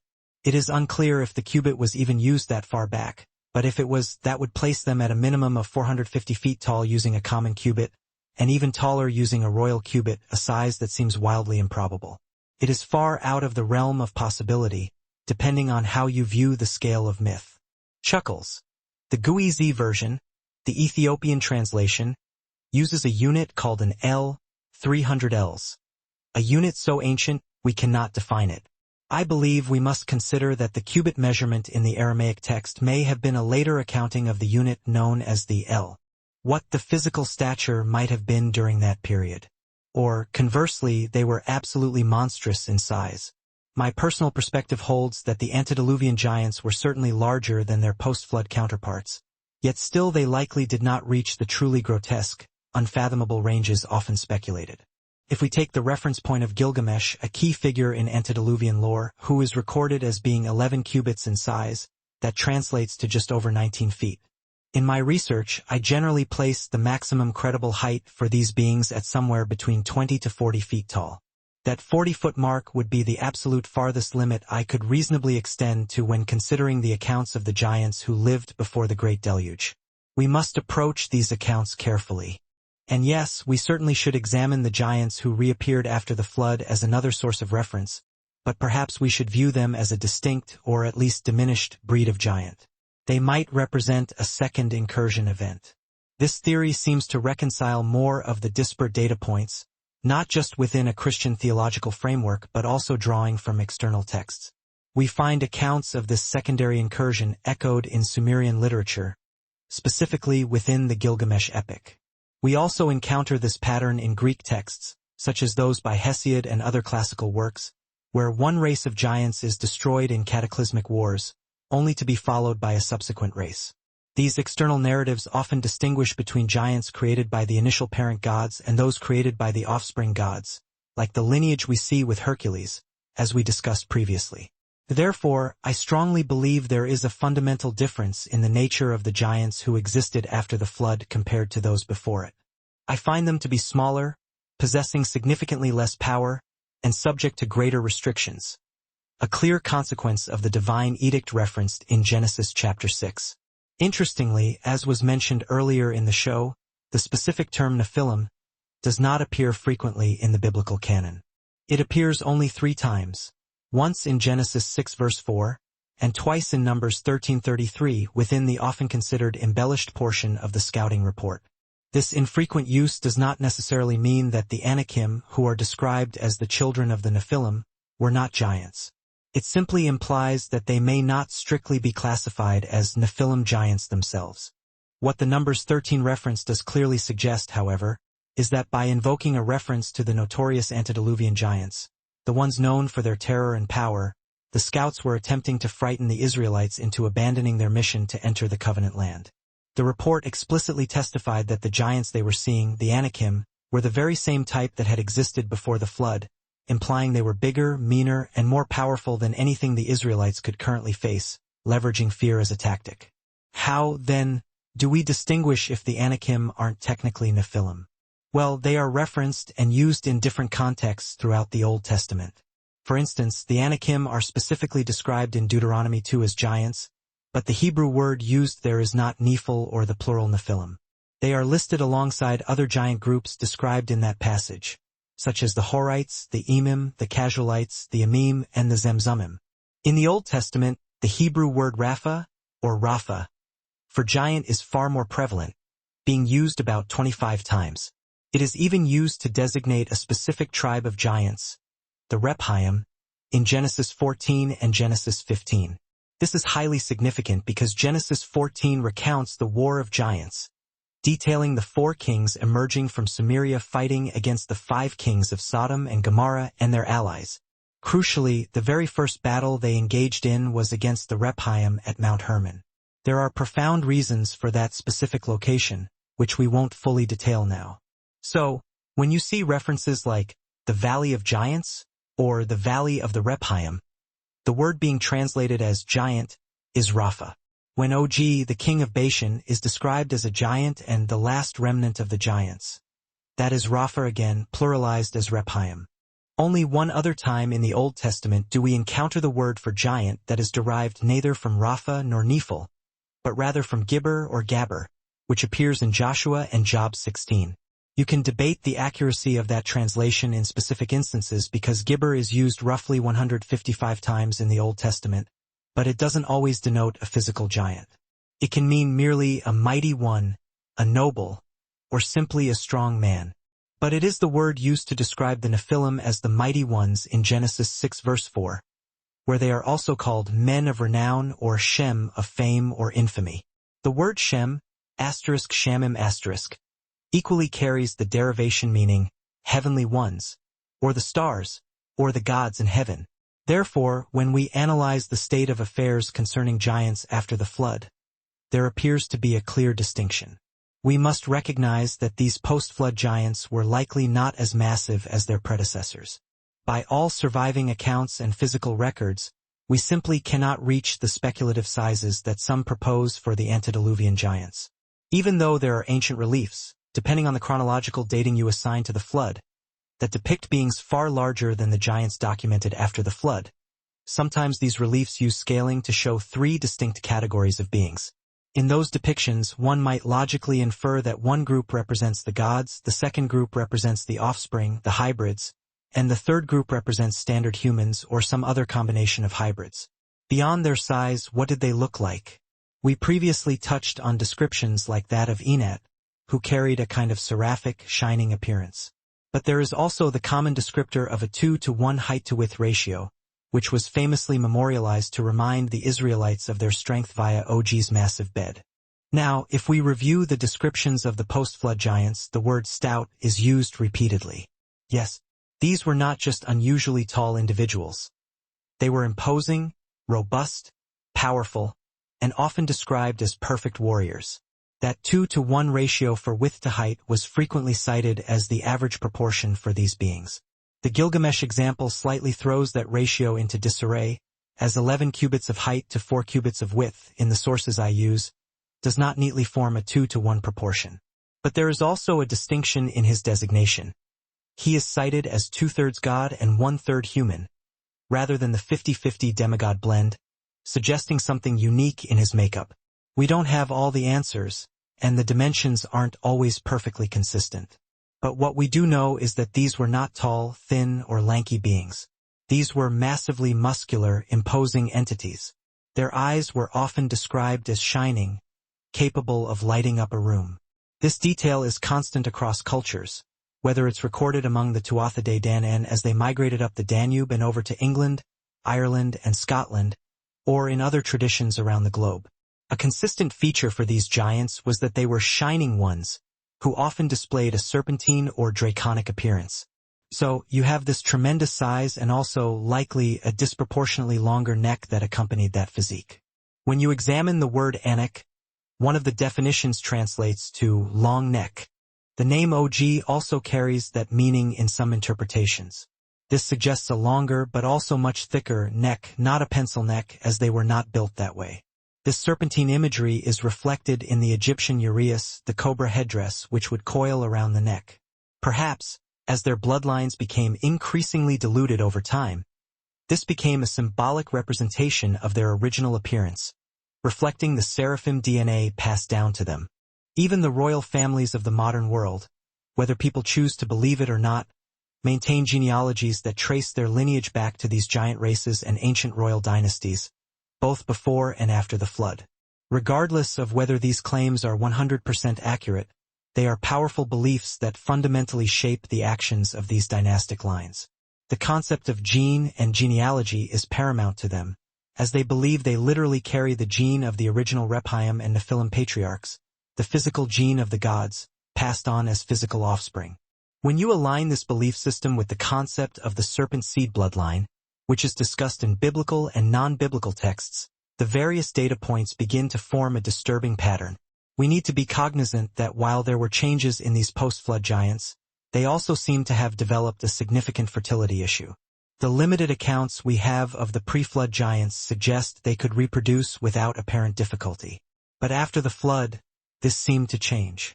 One of the terms used for giants in the Bible is terrible ones, a/reem, plural.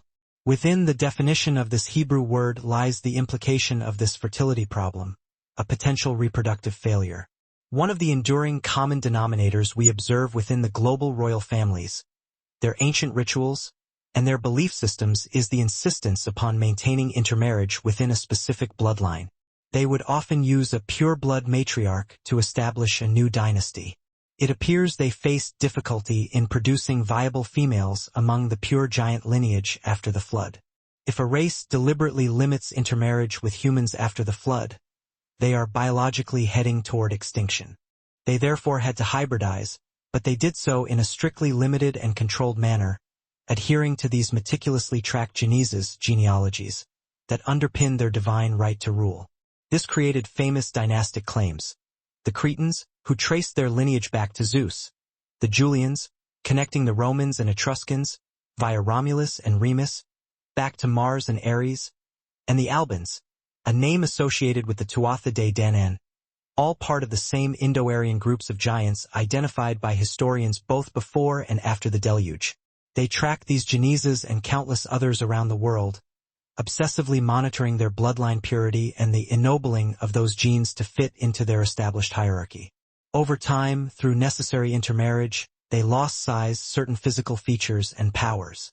They had to continually replenish their bloodlines and marry outside their innermost circle, though royal restrictions typically limited this to within 4 generations to mitigate blood diseases common in inbreeding, such as hemophilia or the distinctive Habsburg jaw disease, a very telling feature in royal iconography. I conclude that we should view the post-Diluvian giants as possessing a partial image of the antediluvian ones, existing in a lesser state of being, but giants nonetheless. When they began to reproduce with humans, they created distinct hybrid races. For example, we have the 9 Canaanite races referenced in their own records of 12 sons and clans. 9 of these clans lack a human patriarch. This is because Rephaim patriarchs are conspicuously absent from the Table of Nations in Genesis 10 or 1 Chronicles. However, Genesis 36 provides supplementary genealogies essential for understanding the Old Testament framework. This passage shows that the Horite Rephaim giants, mentioned in Deuteronomy 2, allowed their daughters to intermarry with individuals like Esau and Eliphaz, thereby producing hybrid races such as the Amalekites, pure-blood giant females, such as Timnah, daughter of Seir, and Ohibamah, married into Esau's line to establish new dynasties, likely contributing to the Horites, a hybrid giant lineage. Similarly, these 9 Canaanite families were almost certainly hybrids. Furthermore, in the Egyptian execration texts, individuals who lived among the Anak or Anakim, such as the Amorites, who also lacked a patriarch, were likely rooted back to Amore, who had offspring named Amore, associated with the Baalan gods. There is a clear progression we must understand.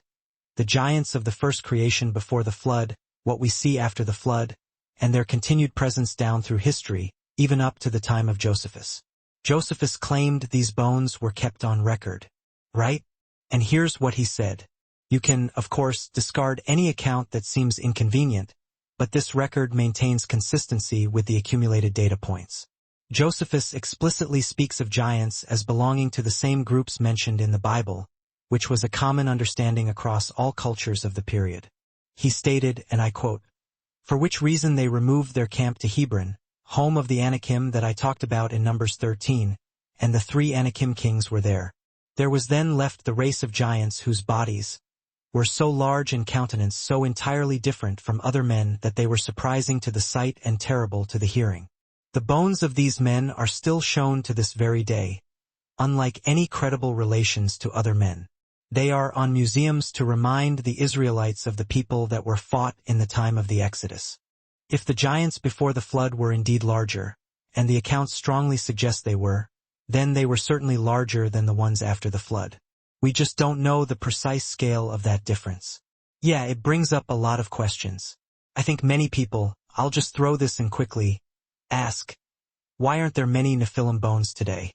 Why can't we see evidence of giants? Self-correction. Skipping the embedded advertisement section. It's a common question.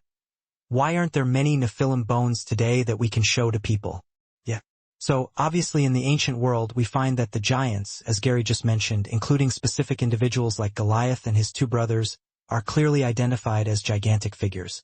It's also clear that they were not tremendously numerous, in my way of thinking and understanding things. They were restricted to certain families and particular regions. Therefore, it's not at all strange that we haven't recovered these kinds of bones in abundance. If you consider the percentage of bones we have found from the entire ancient world, it's much less than 1%. It's not even 0.001% of all historical remains. So, the scarcity is not that strange to me.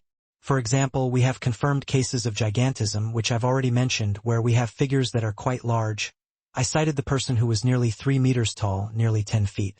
Obviously, gigantic figures existed in the ancient world. Sesostris, for instance, was quite large according to tradition.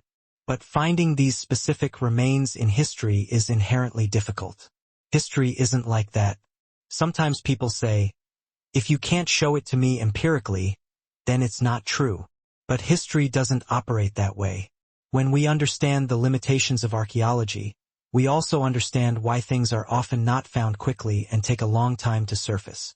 For example, there was a long period when skeptical scholars did not believe that King David even existed, and then the Tel Dan stele was discovered.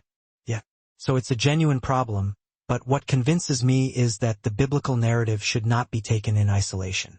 We also read about these figures outside the Bible, in Canaanite sources, in Greek sources, and in Mesopotamian sources. I've mentioned Gilgamesh, for example. Specifically regarding the Hurrians, there's a very close association between the Hurrians and the giants, going back to the Akkadian period when the Hurrians first entered historical literature. The term Ugalu, for example, derived from Ugal, the large or big shining ones, was typically associated with the Hurrians. So they existed. There is no doubt in my mind. But that we don't find them widely? That's not strange to me either. Yeah, that's a good answer. Just before I give it to Gary, I want to mention that a few people have commented that those bones Josephus mentioned, which were shown to Israel, were probably dinosaur bones. People suggest these kinds of things. Gary, what would you say? Well, they kept the bones from the people they killed in the wars, so maybe they killed dinosaurs then. I don't know. I can't make a case that dinosaurs were there at that time. But yeah, I get it. It's difficult to first wrap your head around the idea of giants. So let's move forward to more recent times and examine how we see these giant skeletons handled, particularly in North America. Yes, from about 1850 to roughly 1950, there was a significant number of discoveries of giant bones, including elongated skulls that were larger than standard human skulls and, critically, were sutureless. You cannot create that increased cranial volume merely by binding a baby's skull at birth. You can make it elongated, but you cannot increase its internal capacity. These skulls were substantially larger than human norms. There are records of these finds, meticulously chronicled in newspapers of the time, and I have a link that I can share with people. I will send it to you after the show. It's a spreadsheet that compiles many of these accounts from newspaper stories. The spreadsheet details some of the dimensions. Some as small as 7 feet, some as high as 18 feet. There are even a few recorded in their reaching 30 feet, which may not be from the US but from Mexico, perhaps making them slightly less reliable. I don't know the full context of those.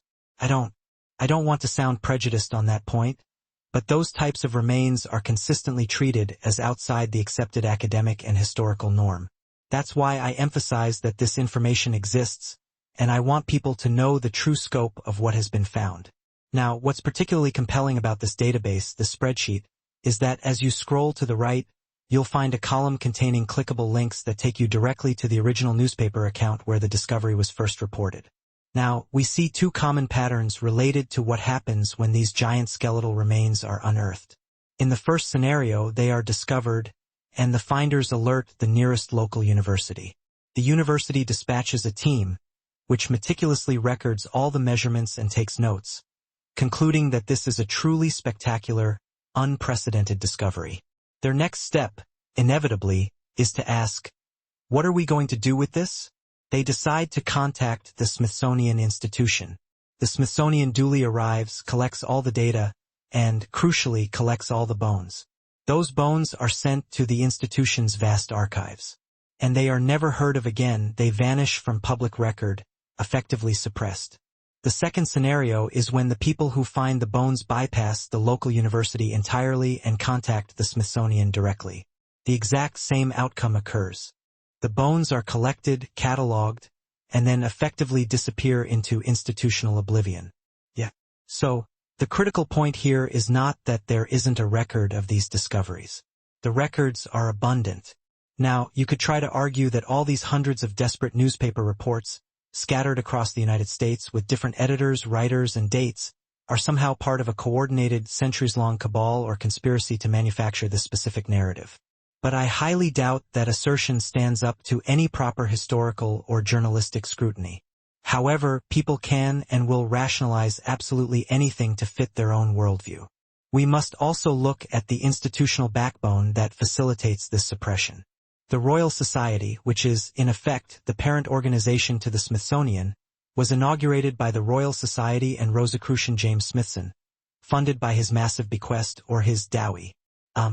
Many people remain completely unaware of this foundational connection. Furthermore, the Smithsonian was substantially sponsored by various powerful Masonic organizations to bring this whole project into being, including support from Masonic presidents, all because they were, and still are, part of the same complex network of background organizations. If we look at the core structure, the Royal Society and the Vatican are essentially twin pillars of global artifact collection. I would go so far as to state that the Smithsonian is a direct vassal institution of the Royal Society. Let's simplify it down to the two major historical groups, the Royal Society and the Vatican. They have been systematically collecting esoteric artifacts and relics ever since their respective creations.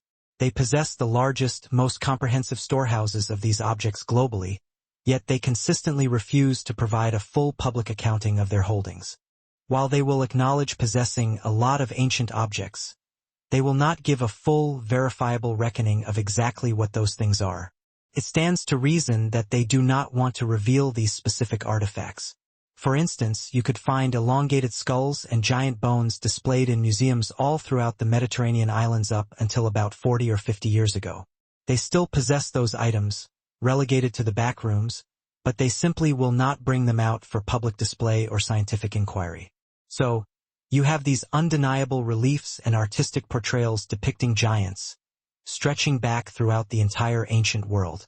You have consistent textual accounts across numerous ancient civilizations. And what you gain from this massive body of evidence is a profound consistency.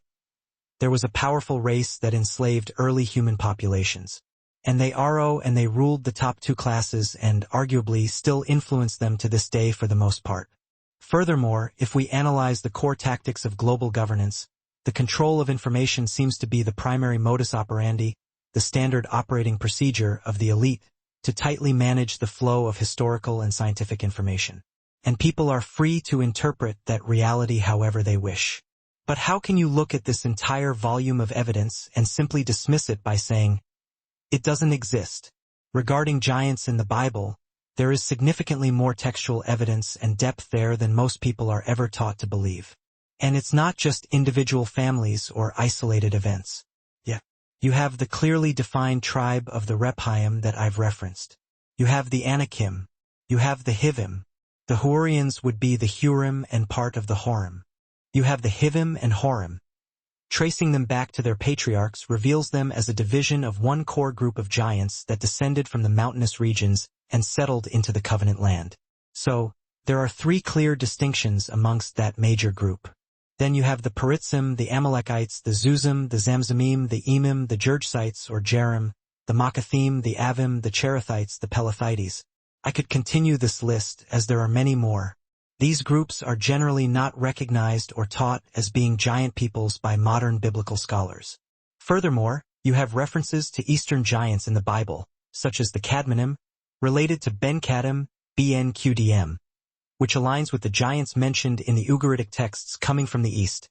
And you have the Olamine, a term that Elam adopts and merges with, describing a group of Shemites after the flood who are, again, the ancient giants of the east when you trace the meaning of the word back. My main point is simply this: you have that overwhelming volume of biblical data. Then, outside of that, you have all the accounts of the hybrids, who typically measure between 7 and 9 feet tall. It is absolutely crucial to keep the details consistent and straight when we are discussing these different categories of beings. And I understand the impulse. I would love to diminish the giant's presence entirely. In fact, I deliberately refused to research this topic for a couple of decades primarily because I simply didn't want to deal with the overwhelming implications. I get that reluctance, but I just cannot, in good conscience, ignore this massive amount of both biblical and extra-biblical information. Yeah, it's so incredibly clear. It is demonstrably present in the Bible. It appears across virtually all global cultures. We know, based on this widespread evidence, that there were giants and Nephilim. Vim, you wanted to respond to that point, and then we'll move into our final question. Yes, I just wanted to add a quick mention regarding the Rephaim. In the Bible, the Hebrew word is used both for giants and is often closely linked with the Nephilim in that specific sense. However, it is also linguistically used to refer to daimons, certain kinds of spirits, often translated simply as the dead, and it clearly refers to these spiritual entities associated with the Rephaim. Now, the word Rephaim itself is quite interesting because, for a long time, the word only appeared in the biblical texts and in the much later Phoenician tradition. The Phoenician tradition isn't that ancient in the grand scheme of things. But then, with the pivotal discovery of the Ugaritic texts, scholars found that the Rephaim are also mentioned in these pre-Israelite inscriptions. Today, the texts where they are mentioned are often called the Rephaim texts. There is, however, a great deal of dispute among scholars regarding these texts, and the difficulty lies in understanding the precise origin of the word. I personally believe it derives from the Akkadian word Aram, meaning to be large or great. This is also the origin of the Aramaic title Ram, which means a chief or a leader. Therefore, the word ultimately means something like the hale or vigorous ones or heroes, a meaning quite similar to how the Nephilim are understood in the Bible. But what is critically important to note is that the Rephaim were obviously not all giants. We possess certain ancient texts that were transcribed or written by scribes, and these texts were directly associated with the cult of the dead. When the kings of Ugarit died, their ancestors were mentioned, and the Rephaim are listed as a part of their ancestral lineage. So, it is crucial to recognize that all the Rephaim were definitely not massive physical giants. Again, this mirrors the point I made earlier regarding the Nephilim. It was only some within the Rephaim who were giants. I have discussed the three groups among the Nephilim. You find the very same three groupings among the Rephaim. The broader term Rephaim actually refers to these daimons, these spirits which I personally see as absolutely equivalent to the Nephilim spirits. Because there are three distinct groupings, only a portion among them were physical giants, and these were the ones that the biblical Israelites historically encountered. I simply wanted to offer that small piece of background and clarification. Well, let's certainly add to that background then. In the Hebrew Concordance, you have entry 7495, which is Rapha, meaning to heal. This is the source root word. Entry 7496 is the demonic spirit that you are referencing, which can also be translated as the dead or death when used from a biblical perspective. Entry 7497 is the specific word for giant.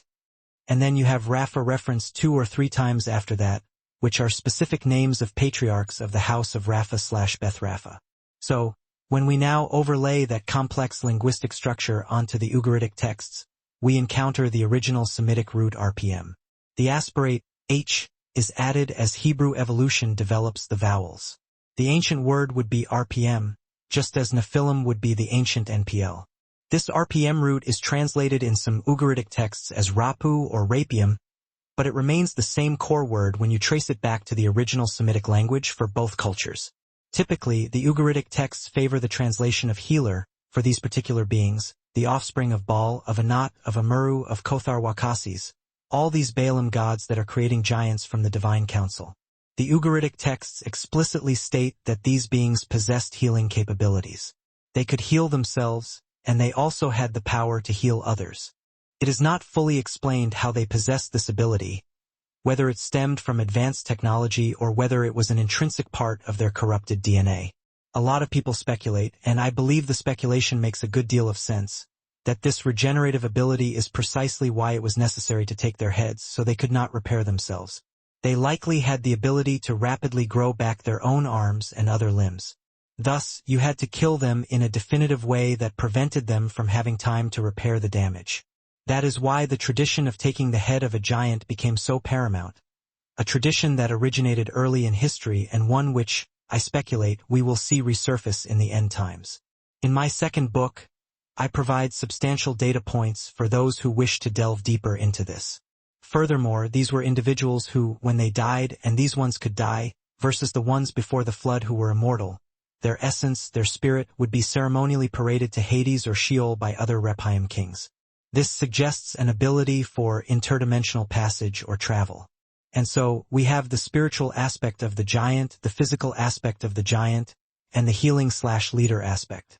All three interpretations are pertinent, much like how the source word Nephil transfers some of its meaning to the derivative word Nephilim. Some of that foundational meaning is carried forward to the derivative word, but it also develops its own distinct meaning as a giant or a demonic spirit. But fundamentally, they all reflect the same core discussion about the giants. Therefore, we should look at this body of evidence and ask, Are these beings talked about in the Ugaritic text similar to what is described in the Bible? Absolutely. And were these kings? Absolutely. Did they operate within a council structure? Absolutely. It was called the Council of the Ditanu. Some scholars make a compelling linguistic argument that the D and the T sounds are often interchangeable in Semitic transliteration. If you swap the letters and drop the suffix U, you are left with the Council of the Titans. Yes, you can perform D and T transliterations between these languages, as they represented the same sound, a phenomenon we also observe in Hebrew with the Dan versus the Tav in that specific sound. And critically, these kings, the Ditanu/Titans, report to the Council of the Gods, from whom they received their divine right to rule. I believe that when we study these accounts and see the identical stories played out in the city of Ugarit, the same city where Og, the Terrible One, ruled, known as Kotharwakasis in the Ugaritic text if you take that forward out of the Greek context. The convergence is overwhelming. My personal speculation here is that after the devastating war of the giants described in Genesis 14, where the Rephaim as a specific tribe were mostly wiped out, Og moved to the Bashan region and established himself as the undisputed king of Bashan, ruling from Edrei and Ashtaroth over his 60-walled cities after the majority of his brethren had been destroyed in that conflict. The Amorites would have largely served as the hybrid population underneath him that he ruled over. While there certainly were other giants present, I think this is precisely how Og ends up as a major figure at the time of the Exodus, when Israel is forced to contend with him in Sion, and the Midianites before crossing into the covenant land. Therefore, I would strongly caution against saying these terms are limited, and I would specifically avoid confusing the application of spirit with giant or healer in a restrictive sense. When I approach this biblically, I examine the specific application for the translation, and it makes sense in those contexts how they've differentiated those meanings. For the most part, I have no issue with how they designate those three meanings. I think we should take that complexity as guidance to properly understand the full spectrum of the giant phenomenon. A lot to think about indeed. Just so you all know, we try to adhere closely to the Bible, but it is undeniably interesting to investigate what is possible and what these alternative sources truly mean. I anticipate you all will have many questions, so please add them in the comments section down below. But also, please acquire their books because when you read them, they explain so much more in depth, and it will be fascinating to see what is described there. But I want to slowly move to our last major question. I know it's getting late for everyone. Dr. Willem, particularly for you there in South Africa, I can see it's already dark. And Gary, thank you so much as well. I know you're still battling that flu, but let's get into this final point. Someone asked this question. When you look at modern fantasy movies today, but also when you examine ancient history, particularly from the Greeks, you see these strange beings recurring. When we talk about trolls, gnomes, fairies, dwarfs, and centaurs, this person is asking, while we know the pre-flood Nephilim were massive giants, could there potentially have been smaller Nephilim? Perhaps strange-looking shamanistic beings, pygmies, or those mythical beings that we hear about, like these fairies, dwarfs, centaurs, and gnomes, these kinds of weird, uncanny entities? Yeah. So, it is immediately interesting that Tolkien himself actually talked about the Uruk-hai. Laughter. So the fact that he makes reference to Uruk in that sense is quite intriguing because Uruk is where this great ancestral family of the Nephilim ruled long ago in the time of the deluge. I just want to quickly add for those of you who may not know who Tolkien is. He wrote the story of the Lord of the Rings, right? Sorry, please continue. Yeah. So Tolkien also utilizes this idea, or he describes these creatures as being born from the earth, from the mud and so forth. Now, this is also incredibly interesting because this is fundamentally a Greek idea, an ancient Hellenic tradition. In that tradition, the giants, or the dragon seed, as they were sometimes called, were also labeled the Jejans, the earthborn. They were regarded as being quite literally born from the earth. And what is also compelling about this is that it was closely linked to the sacred marriage ritual, which we find heavily emphasized in the Dionysian rituals. This was actually just a continuation of the sacred marriage ritual of ancient Babylon, which later continued to exist in the form of the Osiris rituals in Egypt, the Dionysian rituals across the Mediterranean world, and so on. It is the same kind of foundational ritual that goes back to the earliest of times. We find it, for example, closely linked to the Demeter cult and other fertility rites. But what is most striking here is that they were regarded as earthborn. And it seems to me that the idea underlying this concept was that the spirits of the dead, the way we just discussed the Rephaim were destined to be reborn. It's these daimons, these ancient spirits of the Nephilim, that were to be reborn through the sacred marriage, through the holy of sacred marriage, embodied in the father figures involved in the ritual. And this is actually the very same conception that we find in ancient Sumer and ancient Mesopotamia, and later, because it's a continuous, unbroken tradition, we find it recurring again in Greece. So, this is quite interesting, but I believe we must always understand and maintain the crucial distinction between history, on the one hand, and legend and myth on the other. For example, let me offer a clear illustration. Historically, there were the great battles fought by the famous king Naram-Sin, the Akkadian ruler, who lived around 2200 BC. He battled significant forces, especially the Hurrians, and among his opponents he counted these entities, the Yugal, whom I have already mentioned. So, we have these genuinely gigantic beings mentioned within a strict historical context during the Akkadian period, and they are also sometimes depicted in a very strange, spiritual form on cylinder seals. Later on, we find the exact same development. Although these events happened in the Akkadian period, they originated a legend, a mass mythos. The legends of the Akkadian emperors spread all over the ancient world, especially the stories of Naram-Sin and how he battled this great dragon monster. So, there was this evolutionary process where these opponents were now depicted and portrayed as dragons that he fought, and the Hurrians actually self-identified with this image, seeing themselves proudly as the dragon seed. Then we have certain myths that developed, for instance, the kind of demon that is a rock giant. This is pure myth. Yes, he might have 3 heads, 3 arms, and so forth.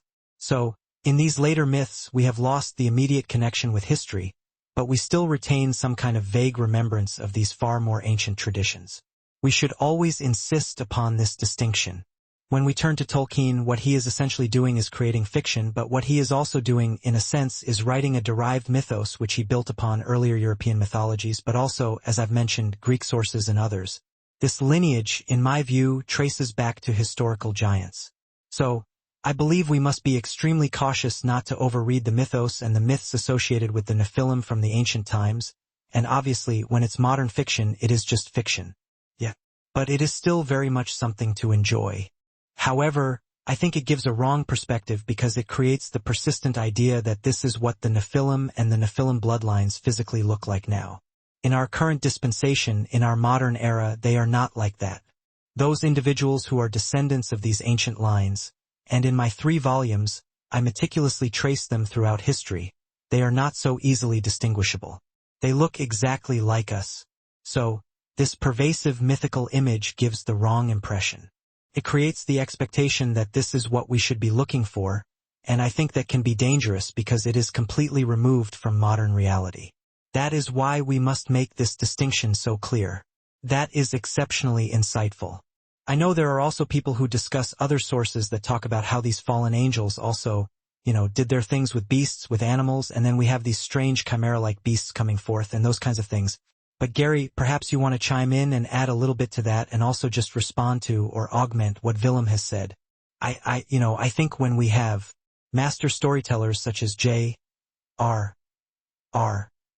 Tolkien and C.S. Lewis possess an undeniable mastery of narrative construction.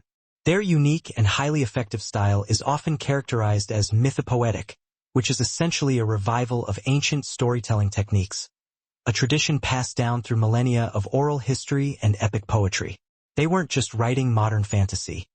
They were crafting new myths, building a complex fictional or fairy tale framework rooted in their own deeply held philosophical and spiritual belief systems, historical awareness, and even intricate genealogies they devised for their created races. Their works, therefore, serve as profound allegorical narratives, coded histories and cosmological statements that require the reader to possess the specific key to unlock the underlying meanings of those allegories.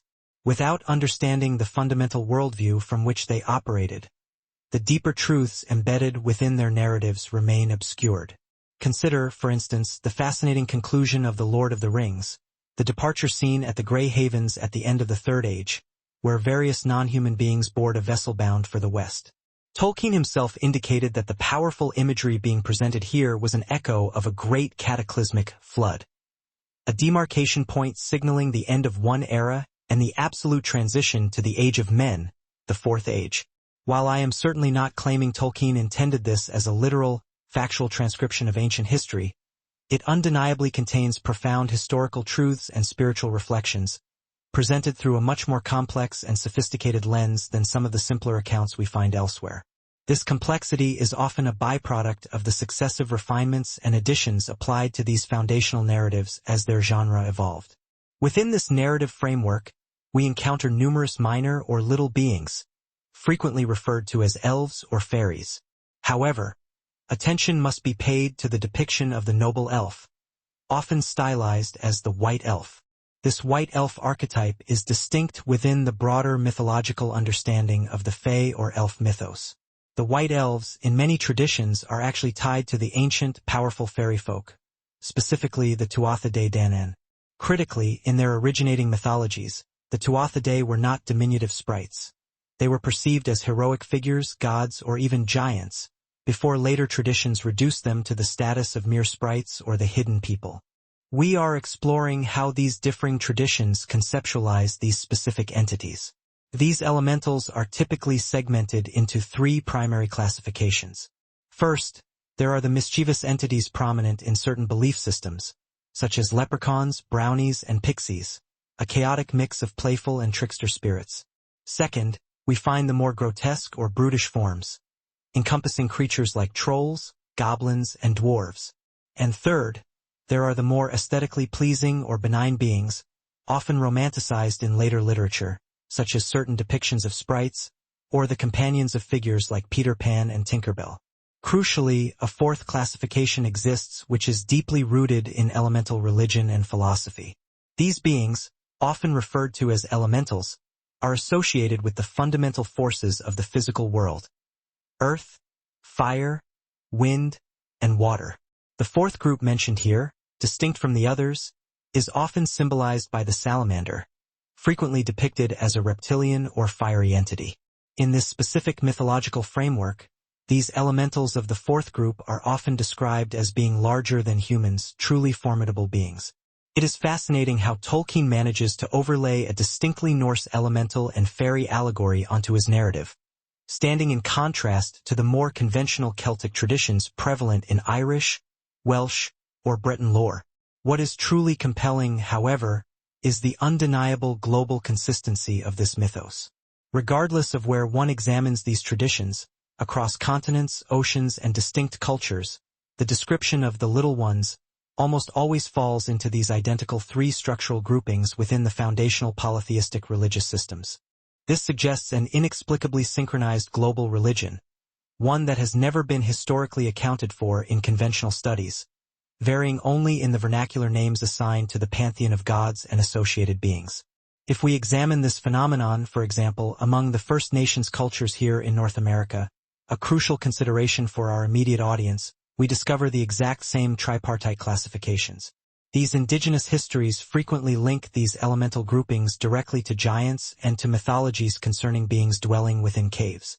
We are confronted by a historical anomaly, inexplicably consistent accounts appearing on every inhabited continent worldwide, Antarctica excluded, though who knows what future discoveries await beneath the ice. The fact remains that this is an ancient, standard historical narrative passed down across the globe that is fundamentally and inexplicably identical in structure. Each of these separate groups of beings is said to have been created by the gods in a manner reminiscent of the creation of the Nephilim, a blending of the divine and the terrestrial. Yet, there is a distinct difference, primarily in scale. These beings are demonstrably not as massive as the true giants of old. Furthermore, within the visible hierarchy of the polytheistic structure, the elementals invariably occupy the lowest tier. They share a similar origin story, but clearly, some defining factor or ingredient was altered in their creation process. One must therefore speculate, are these creatures a more heavily diluted mix, more human-like than godlike? Was a different genetic code utilized? Regardless of the exact methods the gods claim to have employed in their creation, two possibilities emerge regarding their spiritual component. They may either be infused with newly created, counterfeit demonic spirits, or, as William has previously hypothesized, they could be Icarians, or sophisticated biological constructs created solely as vessels for existing disembodied spirits. However, the latter scenario creates a theological inconsistency, because disembodied spirits typically rank higher in the polytheistic hierarchy than the lowest caste elementals. To maintain consistency within the established cosmological structure, they appear to be Nephilim-like, but significantly different in their composition. I would speculate that they represent a more heavily humanized mix, less divine, more mortal, perhaps reflecting a ratio distinct from the 50-50 mix commonly inferred for the Nephilim in standard biblical or Greek accounts. This could be contrasted with the Sumerian tradition's formula for their giants, e.g., Gilgamesh, which posits a powerful 2-3 god and 1-3 human lineage. The elementals would then fall below even the 50-50th mark, emphasizing their place at the bottom of the hierarchy. Do we possess a clear biblical precedent for these beings? The answer is affirmative, and it requires us to engage in deeper exegetically study. In the New Testament, the term elementals is employed, derived from the Greek word stoichion, plural, stoichia.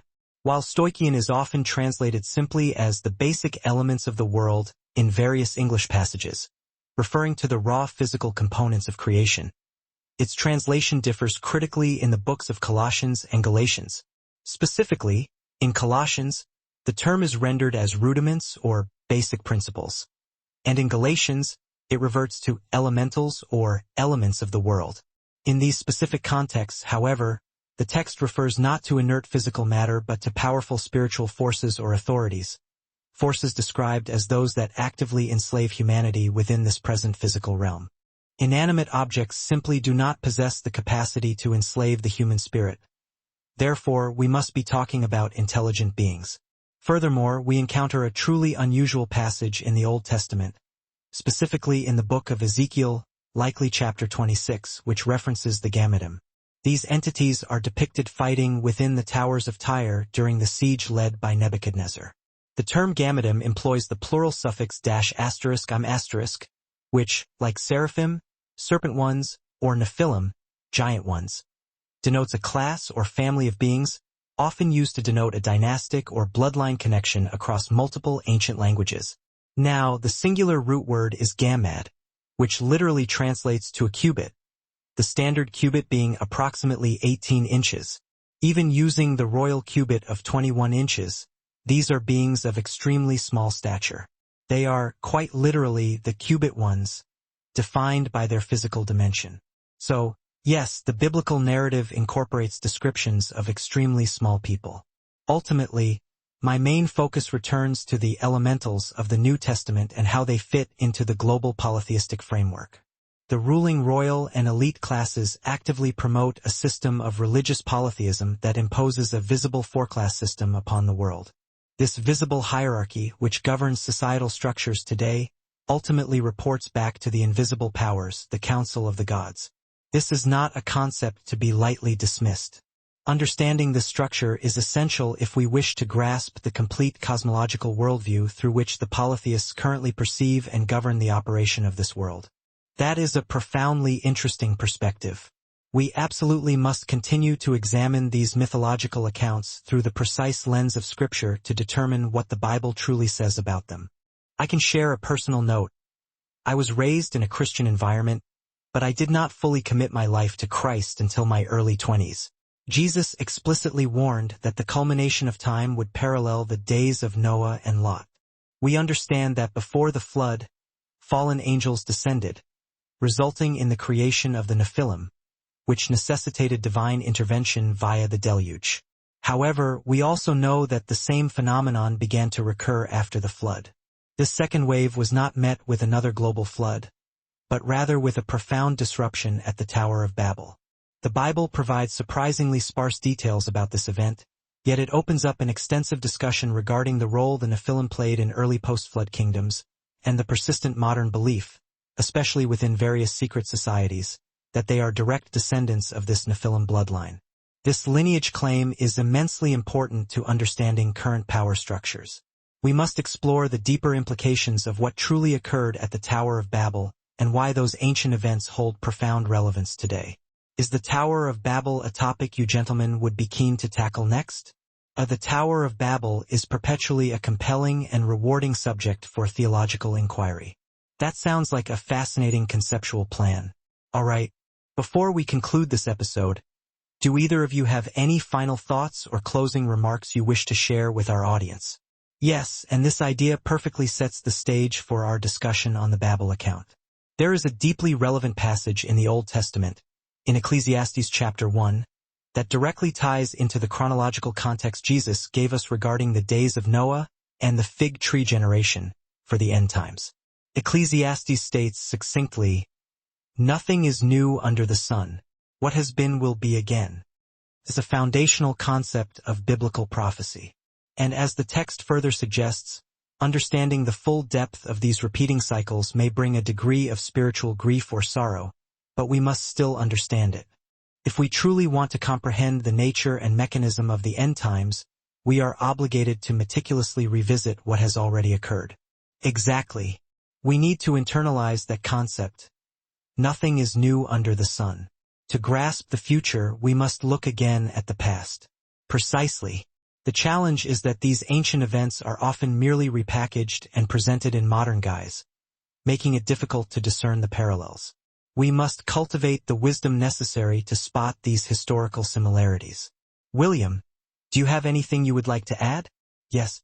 Since you raised the subject of the end times, I would certainly assert that motifs linked to the Nephilim narrative are unequivocally present and structurally vital within the Book of Revelation.